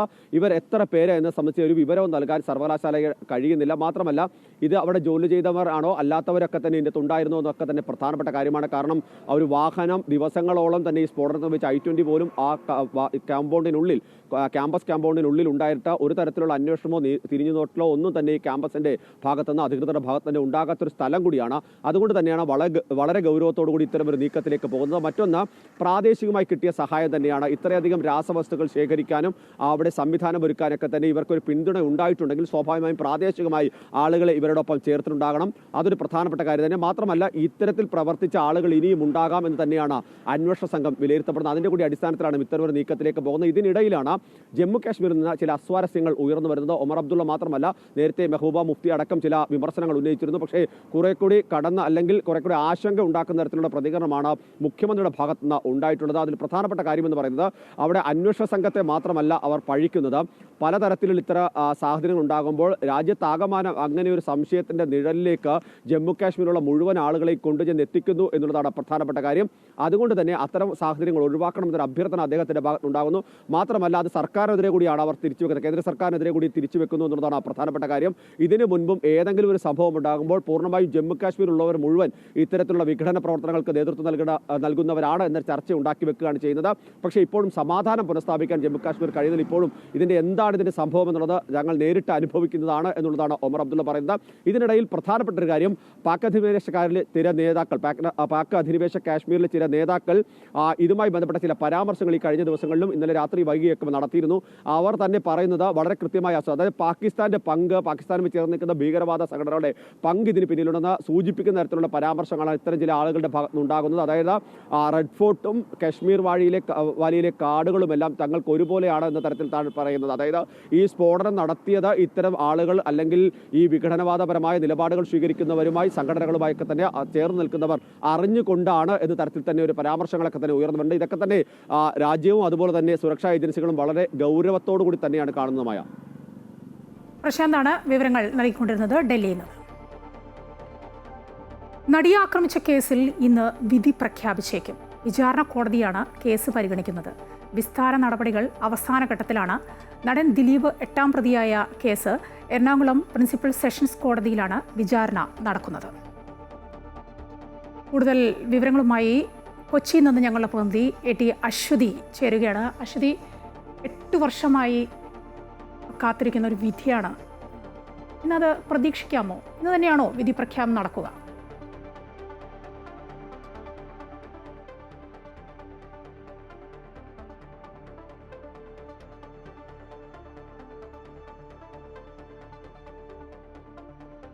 ഡേറ്റ് ഇന്ന് അറിയിക്കുകയായിരിക്കും ചെയ്യുക. അല്ലെങ്കിൽ ഒരുപക്ഷെ ഇന്ന് അതിൻ്റെ എന്തെങ്കിലും തരത്തിലുള്ള ഒരു തീരുമാനം കോടതിയുടെ ഭാഗത്തു നിന്നുണ്ടാകും. നേരത്തെ സൂചിപ്പിച്ചതുപോലെ 8 വർഷമായിട്ട് വിചാരണ നടപടികൾ നടക്കുന്ന ഒരു കേസാണ്. വലിയ ഒരു കേസാണ്. കേരളം, ഇന്ത്യ മുഴുവൻ ഉറ്റുനോക്കുന്ന ഒരു കേസാണ്. വളരെ അപൂർവമായിട്ടുള്ളൊരു കേസാണ്. അതുകൊണ്ട് തന്നെ ഇതിലെ നാൾ വഴികൾ നമ്മൾ നോക്കുകയാണെങ്കിൽ പോലും വലിയ സംഭവബഹുലമായ ഒരുപാട് കാര്യങ്ങൾ ഈ കേസിന് ഉണ്ടായിട്ടുണ്ട്. ഈ കേസിലെ 8ാം പ്രതിയാണ് നടനായിട്ടുള്ള ദിലീപ്. എന്തായാലും ഈ കേസിൽ ഇന്നൊരു പക്ഷേ അന്തിമ വിധി പറയുന്നതിനുള്ള ഒരു ഡേറ്റ് ഇന്ന് കോടതി അറിയിക്കാനുള്ള ഒരു സാധ്യതയാണുള്ളത്. വലിയ കേസായതുകൊണ്ട് തന്നെ 1700-ലധികം തെളിവുകളാണ് ഈ കേസിൽ പരിഗണിക്കപ്പെട്ടിട്ടുള്ളത്. 261 സാക്ഷികളെ ഈ കേസുമായി ബന്ധപ്പെട്ട് വിസ്തരിച്ചിട്ടുണ്ട്. ഈ കേസിൻ്റെ ഓരോ ഘട്ടത്തിലും സുപ്രീം കോടതി വരെ പല അപ്പീലുകളും പല ഹർജികളും പോകുന്ന ഒരു സാഹചര്യം കൂടി ഉണ്ടായിട്ടുണ്ട്. ഈ കേസിലെ മുഖ്യപ്രതിയായിട്ടുള്ള പൾസർ സുനിയാണ്. പൾസർ സുനിക്ക് 7 വർഷത്തിന് ശേഷമാണ് വിചാരണ തടവുകാരനായിരുന്ന പൾസർ സുനിക്ക് ജാമ്യം അനുവദിച്ചത്. അതും സുപ്രീം കോടതിയുടെ ഇടപെടലോട് കൂടിയാണ് ജാമ്യം അനുവദിച്ചത്. ദിലീപിന് ആദ്യം തന്നെ ജാമ്യം അനുവദിക്കുകയും മറ്റും ചെയ്തിട്ടുണ്ട്. ഈ കേസിലെ 2 പ്രതികളിൽ ഈ അവസാനമുണ്ടായിരുന്ന 2 പ്രതികളിൽ ഒരാൾ മരണപ്പെടുകയും ഒരാൾ മാപ്പുസാക്ഷിയാവുകയും ചെയ്തിട്ടുണ്ട്. പലതവണ ഇത് സുപ്രീം കോടതിയുടെ വിമർശനങ്ങൾക്കും ഈ കേസ് വിധേയമായിട്ടുണ്ട്. ഇതിങ്ങനെ നീണ്ടു പോകുന്നതുമായി ബന്ധപ്പെട്ടാണ് സുപ്രീം കോടതി പലപ്പോഴും സമയപരിധി നിശ്ചയിച്ചിട്ടുള്ളത്. പക്ഷേ ആ സമയപരിധിയിൽ ഒന്നും തന്നെ ഇത്രയധികം സാക്ഷികളെ വിസ്തരിക്കാനും തെളിവുകൾ പരിഗണിക്കാനും ഒന്നും സാധിച്ചില്ല. അങ്ങനെ നീണ്ടുപോയ ഒരു കേസാണ്. ഏതായാലും പ്രിൻസിപ്പൽ സെഷൻസ് കോടതി ഇന്ന് ഈ കേസ് പരിഗണിക്കുകയാണ്. കഴിഞ്ഞ ദിവസം എടുത്ത് ഇന്നത്തേക്ക് അത് മാറ്റിവെക്കുകയാണ് ചെയ്തിട്ടുള്ളത്. ഒരു പക്ഷേ വിധി എന്താകും അല്ലെങ്കിൽ എന്നത്തേക്കായിരിക്കും വിധി എന്നുള്ള കാര്യത്തിലൊക്കെ ഇന്നൊരു തീരുമാനമുണ്ടാകാനുള്ള സാധ്യതയാണുള്ളത്. മായ. ശരി, അശ്വതിയാണ് വിവരങ്ങൾ നൽകിക്കൊണ്ടിരുന്നത്. മറ്റൊരു വാർത്തയിലേക്ക്. തിരുവനന്തപുരം മെഡിക്കൽ കോളേജിൽ ശരിയായ ചികിത്സ ലഭിക്കാതെ മരിച്ച വേണുവിൻ്റെ ഭാര്യയുടെ മൊഴി ആരോഗ്യവകുപ്പ് സംഘം ഇന്നെടുക്കും. കൊല്ലം പന്മനയിലെ വീട്ടിൽ കഴിഞ്ഞ 18-ന് മൊഴിയെടുക്കാൻ എത്തുമെന്നാണ് ആദ്യം അറിയിച്ചിരുന്നത്. എന്നാൽ അന്നേ ദിവസം എത്തുമെന്ന് പറഞ്ഞിരുന്ന സമയം കഴിഞ്ഞപ്പോൾ മൊഴിയെടുക്കാൻ എത്തേണ്ടിയിരുന്ന ഉദ്യോഗസ്ഥർക്ക് എത്താൻ കഴിയില്ലെന്നും മൊഴിയെടുപ്പ് ഇന്നത്തേക്ക് മാറ്റിയതായും ആരോഗ്യവകുപ്പിൽ നിന്നും അറിയിക്കുകയായിരുന്നു. കൃത്യമായ വിവരങ്ങൾ അറിയിക്കുന്നതിൽ ആരോഗ്യവകുപ്പിൻ്റെ വീഴ്ച തുടരുകയാണ്. ഇന്ന് എത്തുമെന്നാണ് പറഞ്ഞിരുന്നതെങ്കിലും സ്ഥലം അറിയിച്ചിട്ടില്ല. വീട്ടിലെത്തിയാൽ അവരുമായി സംസാരിക്കാമെന്നും മറ്റെവിടെയെങ്കിലും ആണെങ്കിൽ കർമ്മങ്ങൾ കഴിയാതെ വീട്ടിൽ നിന്ന് പോകാൻ കഴിയില്ല എന്നുമാണ് വേണുവിൻ്റെ ഭാര്യ സിന്ധു പറയുന്നത്. ഓട്ടോറിക്ഷ തൊഴിലാളിയായ വേണു നെഞ്ചുവേദനയെ തുടർന്ന് മതിയായ ചികിത്സ ലഭിക്കാതെ ഈ മാസം 5-നാണ് തിരുവനന്തപുരം മെഡിക്കൽ കോളേജിൽ വെച്ച് മരണപ്പെട്ടത്. തുടർന്ന് കുടുംബം മുഖ്യമന്ത്രിക്കും ആരോഗ്യമന്ത്രിക്കും ഉൾപ്പെടെ പരാതി നൽകിയിരുന്നു. എന്നാൽ അന്വേഷണത്തിന് അനാസ്ഥ അട്ടിമറി സൂചനയായി തോന്നുന്നുവെന്നാണ് സിന്ധുവും കുടുംബവും പറയുന്നത്. പശ്ചിമബംഗാളിൽ SIR നടപടികൾ ആരംഭിച്ചതോടെ അനധികൃത കുടിയേറ്റക്കാരുടെ തിരിച്ചുപോക്ക് ആരംഭിച്ചു. ബംഗ്ലാദേശിൽ നിന്ന് ബംഗാളിലേക്ക് എത്തിയവരാണ് കൂടുതലായി തിരികെ പോകുന്നത്. പ്രതിദിനം മടങ്ങുന്നവരുടെ എണ്ണം 500-ആയി ഉയർന്നിട്ടുണ്ട്. SIR നടപ്പാക്കുന്നതോടെ അനധികൃത കുടിയേറ്റക്കാരുടെ എണ്ണം കുറയുമെന്ന തെരഞ്ഞെടുപ്പ് കമ്മീഷന്റെ വാദം ശരിവെക്കുന്നതാണ് സംസ്ഥാനത്ത് നിന്ന് വരുന്ന റിപ്പോർട്ടുകൾ. നടപടി തൃണമൂൽ കോൺഗ്രസിന് തിരിച്ചടിയായേക്കുമെന്നാണ് സൂചന. തീവ്ര വോട്ടർ പട്ടിക പരിഷ്കരണം സംസ്ഥാനത്ത് നടപ്പിലാക്കാൻ അനുവദിക്കില്ലെന്ന് മുഖ്യമന്ത്രി മമതാ ബാനർജിയും തൃണമൂൽ കോൺഗ്രസും ആവർത്തിക്കുന്നുണ്ട്. എന്നാൽ നടപടികളുമായി മുന്നോട്ടു പോവുകയാണ് തിരഞ്ഞെടുപ്പ് കമ്മീഷൻ. ഇതിനിടയിലാണ് അതിർത്തി രക്ഷാസേന പങ്കുവയ്ക്കുന്ന ചില വിവരങ്ങൾ പുറത്തുവന്നത്. SIR നടപടികൾ ആരംഭിച്ചതോടെ ബംഗ്ലാദേശിൽ നിന്നും മറ്റുമായി അനധികൃതമായി പശ്ചിമ ബംഗാളിലെത്തിയ നിരവധി ആളുകൾ തിരികെ മടങ്ങുന്നു എന്നാണ് BSF ഉദ്യോഗസ്ഥർ പറയുന്നത്. കഴിഞ്ഞ ദിവസങ്ങളെ അപേക്ഷിച്ച് ഇത്തരത്തിൽ മടങ്ങുന്നവരുടെ എണ്ണം വർദ്ധിച്ചിട്ടുണ്ട്. 100 മുതൽ 150 പേർ വരെയാണ് ആദ്യഘട്ടങ്ങളിൽ മടങ്ങിയിരുന്നത്. എന്നാൽ ഇപ്പോൾ ഇത് 500-ആയി ഉയർന്നതായി ഉദ്യോഗസ്ഥർ വ്യക്തമാക്കുന്നു. SIR നടപടികളുടെ ഭാഗമായി രേഖകളും മറ്റും പരിശോധിച്ചു തുടങ്ങിയതോടെയാണ് ഇത്തരത്തിൽ ആളുകൾ മടങ്ങുന്നത്. രേഖകളിൽ പൊരുത്തക്കേടുള്ളവരെ സംബന്ധിക്കുന്ന വിവരങ്ങൾ തിരഞ്ഞെടുപ്പ് ഉദ്യോഗസ്ഥർ പോലീസിന് കൈമാറിയിരുന്നു. ഇതോടെയാണ് അനധികൃതമായി സംസ്ഥാനത്തുണ്ടായിരുന്നവർ മടങ്ങി തുടങ്ങിയത്. നോർത്ത് 24 പർഗാനസ്, മുർഷിദാബാദ്, മാൽഡ എന്നിവിടങ്ങളിൽ നിന്നാണ് ഇത്തരത്തിൽ ആളുകൾ കൂടുതലായി മടങ്ങുന്നത്. കഴിഞ്ഞ 2 വർഷത്തെ അപേക്ഷിച്ച് വലിയ തരത്തിൽ ആളുകൾ മടങ്ങുന്നു. ബംഗ്ലാദേശികളിൽ അധികവും ജോലിക്കായി അനധികൃതമായി സംസ്ഥാനത്തെത്തിയവരാണ്. സംസ്ഥാനത്തേക്ക് വരുന്നവരുടെയും തിരിച്ചു പോകുന്നവരുടെയും വിവരങ്ങൾ പൂർണ്ണമായും അതിർത്തി രക്ഷാസേന പരിശോധിക്കുന്നുണ്ട്. ബയോമെട്രിക് സംവിധാനത്തിലൂടെ പരിശോധന പൂർത്തിയാക്കിയാണ് ഇവരെ പോകാൻ അനുവദിക്കുന്നത്. രേഖകളിൽ കൃത്രിമമുണ്ടെന്ന് കണ്ടെത്തിയവരെ സംസ്ഥാന പോലീസിന് കൈമാറും. ബംഗ്ലാദേശ് അതിർത്തി രക്ഷാസേനയുമായി ചേർന്നായിരിക്കും തുടർ നടപടികൾ തീരുമാനിക്കുന്നത്. കുടിയേറ്റക്കാരെയും അനധികൃത താമസക്കാരെയും വോട്ടർ പട്ടികയിൽ നിന്ന് ഒഴിവാക്കാനാണ് SIR എന്ന തെരഞ്ഞെടുപ്പ് കമ്മീഷന്റെ വാദങ്ങൾ ശരിവെക്കുന്നതാണ് ബംഗാളിലെ കാഴ്ചകൾ. SIR-ലൂടെ സംസ്ഥാനങ്ങളിലെ അനധികൃത കുടിയേറ്റങ്ങൾ ഒരു പരിധിവരെ കുറയ്ക്കാനാകുമെന്ന് കമ്മീഷൻ വിലയിരുത്തിയിട്ടുണ്ട്. ഏതായാലും അനധികൃത കുടിയേറ്റക്കാരാണ് തൃണമൂൽ കോൺഗ്രസിന്റെ അധികാര തുടർച്ച ഉറപ്പാക്കുന്നതെന്ന BJP-യുടെ ആരോപണങ്ങൾക്ക് ശക്തി പകരുന്നതാണ് സംസ്ഥാനത്ത് ഇപ്പോൾ നടക്കുന്ന സംഭവ വികാസങ്ങൾ. അമൃത ന്യൂസ്, ന്യൂഡൽഹി. ഇടുക്കിയുടെ ഏലമരക്കാടുകളിൽ മനോഹര കാഴ്ചകൾ ഏറെയുണ്ട്. അതിലൊന്നാണ് മുട്ടുകാട് പാടശേഖരത്തിന് സമീപമുള്ള വെള്ളച്ചാട്ടം. ആ മനോഹര കാഴ്ചകളിലേക്ക്. പ്രകൃതിയുടെ സൗന്ദര്യം ഓരോ കോണിലും മറഞ്ഞിരിക്കുന്ന ഇടുക്കിയുടെ മലനിരകളിൽ ഇനിയുമുണ്ട് നിരവധി വിസ്മയ കാഴ്ചകൾ. സഞ്ചാരികളുടെയും വ്ലോഗർമാരുടെയും കണ്ണിൽപ്പെടാതെ ഏലമലക്കാടിനുള്ളിൽ ഒളിപ്പിച്ച മനോഹരമായ ഒരു വെള്ളച്ചാട്ടം. അതാണ് ഇടുക്കിയുടെ കുട്ടനാട് എന്നറിയപ്പെടുന്ന മുട്ടുകാട് പാടശേഖരത്തിനോട് ചേർന്നുള്ള പാറക്കുഴി വെള്ളച്ചാട്ടം. 350 മീറ്റർ ഉയരത്തിൽ നിന്നും പാറയിൽ തട്ടി ചിന്നിച്ചിതറി ഒഴുകുന്ന വെള്ളച്ചാട്ടം കാഴ്ചയുടെ നവ്യാനുഭവമാണ് സമ്മാനിക്കുന്നത്.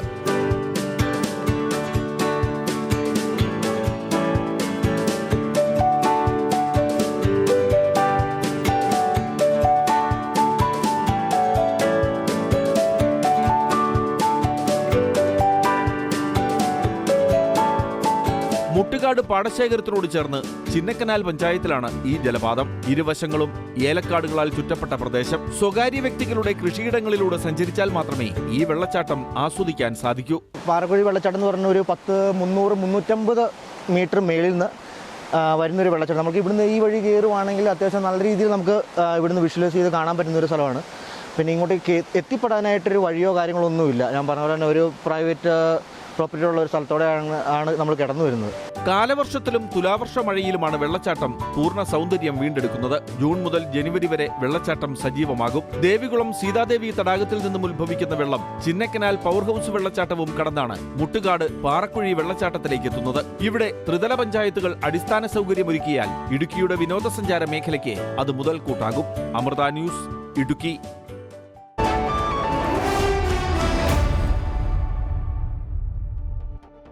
വിപണി വിലയിരുത്തലുകളുമായി ധനകാര്യ ഓഹരി വിദഗ്ധൻ കെ ദിലീപ് ചേരുകയാണ്. ഇന്ന് നേട്ടത്തിലായിരിക്കും വ്യാപാരം തുടങ്ങുക. ഇന്നലെയും നേട്ടത്തിലായിരുന്നു വ്യാപാരം അവസാനിപ്പിച്ചത്. IT ഓഹരികളിൽ ഉണ്ടായിട്ടുള്ള ഒരു നിക്ഷേപ താല്പര്യമാണ് ഇന്നലെ വിപണിയെ നേട്ടത്തിലെത്താൻ സഹായിച്ചെങ്കിൽ ഇന്നും IT മേഖലയിൽ ഒരു മികച്ച പ്രകടനം ഉണ്ടായിരിക്കുമെന്ന് തന്നെ കരുതുന്നത്. US-ൽ പുറത്തു വന്ന NVIDIA-യുടെ പ്രവർത്തന ഫലം മികച്ചതും ഒപ്പം തന്നെ അതിൻ്റെ വളർച്ചാ അനുമാനവും മെച്ചപ്പെട്ടതായിരിക്കും എന്നുള്ള ഒരു സൂചന ലഭിച്ചതും ഇന്നലെ US വിപണിയിൽ വലിയൊരു നേട്ടത്തിന് കാരണമായിരുന്നു. അതിൻ്റെ ഒരു പ്രതിഫലനം ഇന്നിപ്പോൾ ഏഷ്യൻ വിപണികൾ പലതിലും കാണുന്നുമുണ്ട്. അതുകൊണ്ട് തന്നെ നമ്മുടെ വിപണിയിലും ഇന്ന് നേട്ടത്തിലായിരിക്കും വ്യാപാരം തുടങ്ങുക. ഒട്ടുമിക്ക മേഖലകളിലും ആ നേട്ടം തുടർന്നേക്കുമെന്ന് തന്നെയാണ് കരുതുന്നത്. ഇന്നലെ 26,000 എന്ന പ്രധാന നിലവാരത്തിന് മുകളിലാണ് മുൻനിര സൂചികയായ നിഫ്റ്റിയിൽ വ്യാപാരം അവസാനിപ്പിച്ചത്. മാത്രമല്ല ബാങ്കിങ് ആൻഡ് ഫിനാൻഷ്യൽ സർവീസ് സൂചിക വീണ്ടും ഉയർന്ന നിലവാരത്തിലേക്ക് എത്തുന്ന സാഹചര്യവും ഉണ്ടായി. HDFC ബാങ്ക്, ICICI ബാങ്ക് തുടങ്ങിയവയിൽ ഉണ്ടായിട്ടുള്ള ഒരു മികച്ച പ്രകടനമാണ് ഇന്നലെ ബാങ്കിങ് ഓഹരികളെ വീണ്ടും ഉയർന്ന നിലവാരത്തിൽ എത്തിക്കാൻ സഹായിച്ചത്.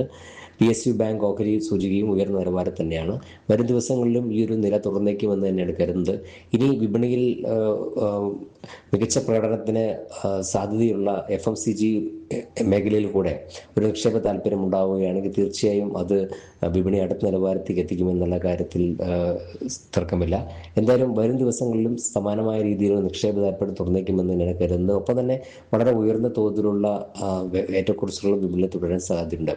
വിദേശ നിക്ഷേപ സ്ഥാപനങ്ങൾ കുറച്ച് നാളുകളെ വിൽപ്പനയ്ക്ക് ശേഷം ഇന്നലെ വീണ്ടും മറ്റ് നിക്ഷേപത്തിലായിരുന്നു. ഏതാണ്ട് 1,500 കോടി രൂപയുടെ നിക്ഷേപമാണ് വിദേശ നിക്ഷേപ സ്ഥാപനങ്ങൾ നടത്തിയത്. അവ നിക്ഷേപം തുടരുകയാണെങ്കിൽ തീർച്ചയായും അതും വിപണി മുന്നോട്ട് നയിക്കുന്നതിൽ സഹായിക്കും.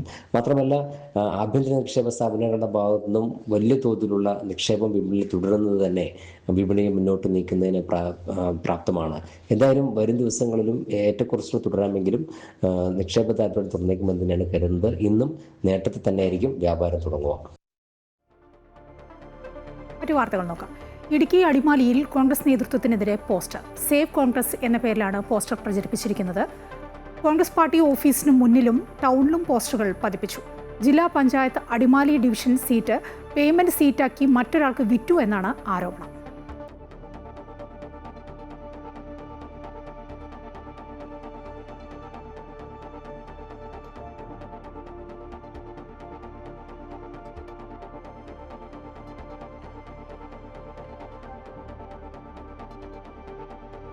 American president Donald Trump Saudi അറേബ്യയെ അമേരിക്കയുടെ പ്രധാന നോൺ നാറ്റോ സഖ്യകക്ഷിയായി ഔദ്യോഗികമായി പ്രഖ്യാപിച്ചു.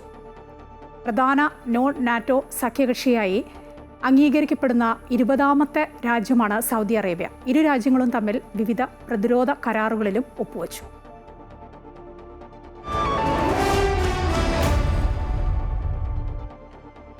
ദക്ഷിണാഫ്രിക്കയ്ക്കെതിരായ രണ്ടാം ടെസ്റ്റിനായി ഇന്ത്യൻ ടീം ഗുവാഹത്തിയിലെത്തി. പരിക്കേറ്റ ക്യാപ്റ്റൻ ശുഭ്മാൻ ഗിൽ ടീമിനൊപ്പം ഉണ്ടെങ്കിലും രണ്ടാം ടെസ്റ്റിൽ കളിക്കില്ല. ഗില്ലിന് ഇനിയും ഒരാഴ്ചത്തെ വിശ്രമം വേണമെന്നാണ് ഡോക്ടർമാർ പറയുന്നത്. ഋഷഭ് പന്ത് ഇന്ത്യയെ നയിക്കും. ഇന്ത്യയുടെ 38ാമത് ടെസ്റ്റ് ക്യാപ്റ്റനാണ് പന്ത്. ഗില്ലിന് പകരം സായ് സുദർശൻ ടീമിലെത്തും. ഗില്ലിന്റെ 4ാം നമ്പറിൽ ധ്രുവ് ജൂറൽ കളിക്കും. ഇന്തോനേഷ്യയിൽ കഴിഞ്ഞ ആഴ്ച നടന്ന ലോക ബോഡി ബിൽഡിംഗ് ചാമ്പ്യൻഷിപ്പിൽ സ്വർണ്ണമടക്കം ഇരട്ട മെഡൽ നേട്ടവുമായി പാലക്കാട് സ്വദേശിനി ഭൂമിക എസ് കുമാർ. ശരീര സൗന്ദര്യ മത്സരത്തിലേക്ക് കൂടുതൽ വനിതകൾ കടന്നുവരുന്നതിന് തന്റെ മെഡൽ നേട്ടം പ്രചോദനമാകുമെന്ന് പ്രതീക്ഷിക്കുന്നതായി ഭൂമിക പറഞ്ഞു. കൊച്ചിയിൽ ഫാഷൻ ഡിസൈനിംഗ് വിദ്യാർത്ഥിനിയായ ഭൂമികയ്ക്ക് കേരള ബോഡി ബിൽഡിംഗ് അസോസിയേഷന്റെ നേതൃത്വത്തിൽ സ്വീകരണം നൽകി. നവംബർ 11 മുതൽ 17 വരെ ഇന്തോനേഷ്യയിൽ നടന്ന ലോക ബോഡി ബിൽഡിംഗ് ചാമ്പ്യൻഷിപ്പിൽ വെൽനസ് ഫിസിക് മത്സരത്തിൽ സ്വർണ്ണ മെഡലും സ്പോർട്സ് ഫിസിക് ഇനത്തിൽ വെങ്കല മെഡലുമാണ് പാലക്കാട് മുരുകണി മാട്ടുമന്ത സ്വദേശിനിയും കൊച്ചിയിൽ ഫാഷൻ ഡിസൈനിംഗ് വിദ്യാർത്ഥിനിയുമായ ഭൂമിക എസ് കുമാർ സ്വന്തമാക്കിയത്. വെറും 3 വർഷത്തെ കഠിന പരിശ്രമത്തിലൂടെയാണ് ഭൂമിക ലോക ചാമ്പ്യനായത്. ചിട്ടയായ പരിശീലനവും ആഹാരക്രമവും നിശ്ചയദാർഢ്യവുമാണ് തന്റെ വിജയത്തിന് ആധാരമെന്ന് ഭൂമിക പറയുന്നു. ഒരുപാട് ചാലഞ്ചസ് ഒരു ഫീമെയിൽ അത്ലറ്റ് ആയിട്ട് ഞാൻ ഫേസ് ചെയ്തിട്ടുണ്ട്. ലാസ്റ്റ് ഇയർ ഞാൻ കോമ്പറ്റീഷൻ ചെയ്യണ സമയത്ത് എൻ്റെ PGയുടെ ഫസ്റ്റ് ഇയർ ആയിരുന്നു. ആ സമയത്ത് ഒരുപാട് പ്രൊജക്ട്സും ഒരുപാട് എക്സാംസും തീസിസും കാര്യങ്ങളും എപ്പോഴും ഉണ്ടാവും. എല്ലാ വീക്കും ഇങ്ങനെ ഓരോന്നും ഉണ്ടാവും. അപ്പോൾ എനിക്ക് അതും മാനേജ് ചെയ്യണമായിരുന്നു. ചാമ്പ്യൻഷിപ്പിൽ പങ്കെടുക്കുന്നതിന് 2 ആഴ്ച മുൻപ് കാൽക്കുഴയ്ക്ക് പറ്റിയ പരിക്ക് വെല്ലുവിളിയായി. എന്നാൽ മത്സരത്തിൽ പങ്കെടുക്കുക എന്ന തീരുമാനത്തിൽ നിന്നും ഭൂമിക പിന്മാറിയില്ല. നല്ല രീതിക്ക് ബോഡി നല്ല ട്രാൻസ്ഫോം ആയി നിന്ന സമയത്താണ് ഈ ഇഞ്ചുറി സംഭവിച്ചത്. തിരിച്ച് വന്നപ്പോൾ ബാക്ക് ടു നിന്നേച്ച ഫോമിൽ നിന്ന് 1 മന്ത് ബാക്കിലേക്കുള്ള ഫോമിലേക്ക് പോയി. സോ ആ സമയത്ത് നമുക്ക് കാർഡിയോ അങ്ങനെ ലെഗ് വർക്കൗട്ട് ഇതൊന്നും ചെയ്യാൻ പറ്റില്ല. കാരണം ആംഗിൾ അത്രയും സ്ട്രെയിൻഡ് ആയിരുന്നു, സ്വെല്ലിംഗ് ഉണ്ടായിരുന്നു. ദേശീയതല ചാമ്പ്യൻഷിപ്പിൽ ഒരു തവണ 4ാം സ്ഥാനവും കഴിഞ്ഞ തവണ വെങ്കല മെഡലും ഭൂമിക നേടി. ബിക്കിനി വേഷത്തിൽ പങ്കെടുക്കേണ്ട മത്സരമായതിനാൽ തന്നെ ഈ രംഗത്തേക്ക് കേരളത്തിൽ നിന്നും പെൺകുട്ടികളുടെ കടന്നുവരവ് വളരെ വിരളമാണ്. കുടുംബത്തിന്റെ ഭാഗത്തു നിന്നും കാര്യമായ പിന്തുണ ആദ്യമൊന്നും ലഭിച്ചിരുന്നില്ല. എന്നാൽ ദേശീയതലത്തിൽ പുരസ്കാരം ലഭിച്ചതോടെ കുടുംബവും ഭൂമികയെ പ്രോത്സാഹിപ്പിച്ചു തുടങ്ങി. കേരളത്തിന് അഭിമാന നേട്ടം സമ്മാനിച്ച ഭൂമികയ്ക്ക് ബോഡി ബിൽഡിംഗ് അസോസിയേഷൻ കേരളയുടെ നേതൃത്വത്തിൽ കൊച്ചിയിൽ സ്വീകരണം നൽകി. ശരീര സൗന്ദര്യ മത്സര രംഗത്തേക്ക് കൂടുതൽ വനിതകൾ കടന്നുവരണമെന്നാണ് ഭൂമികയുടെ ആഗ്രഹം. പഠിക്കുന്നത് ഫാഷൻ ഡിസൈനിംഗ് ആണെങ്കിലും ബോഡി ബിൽഡിംഗ് രംഗത്ത് തന്നെ തുടരാനാണ് ഭൂമികയ്ക്ക് ഇഷ്ടം. Amrita news, Kochi. Good morning Keralam സമാപ്തിയാണ്. നമസ്കാരം.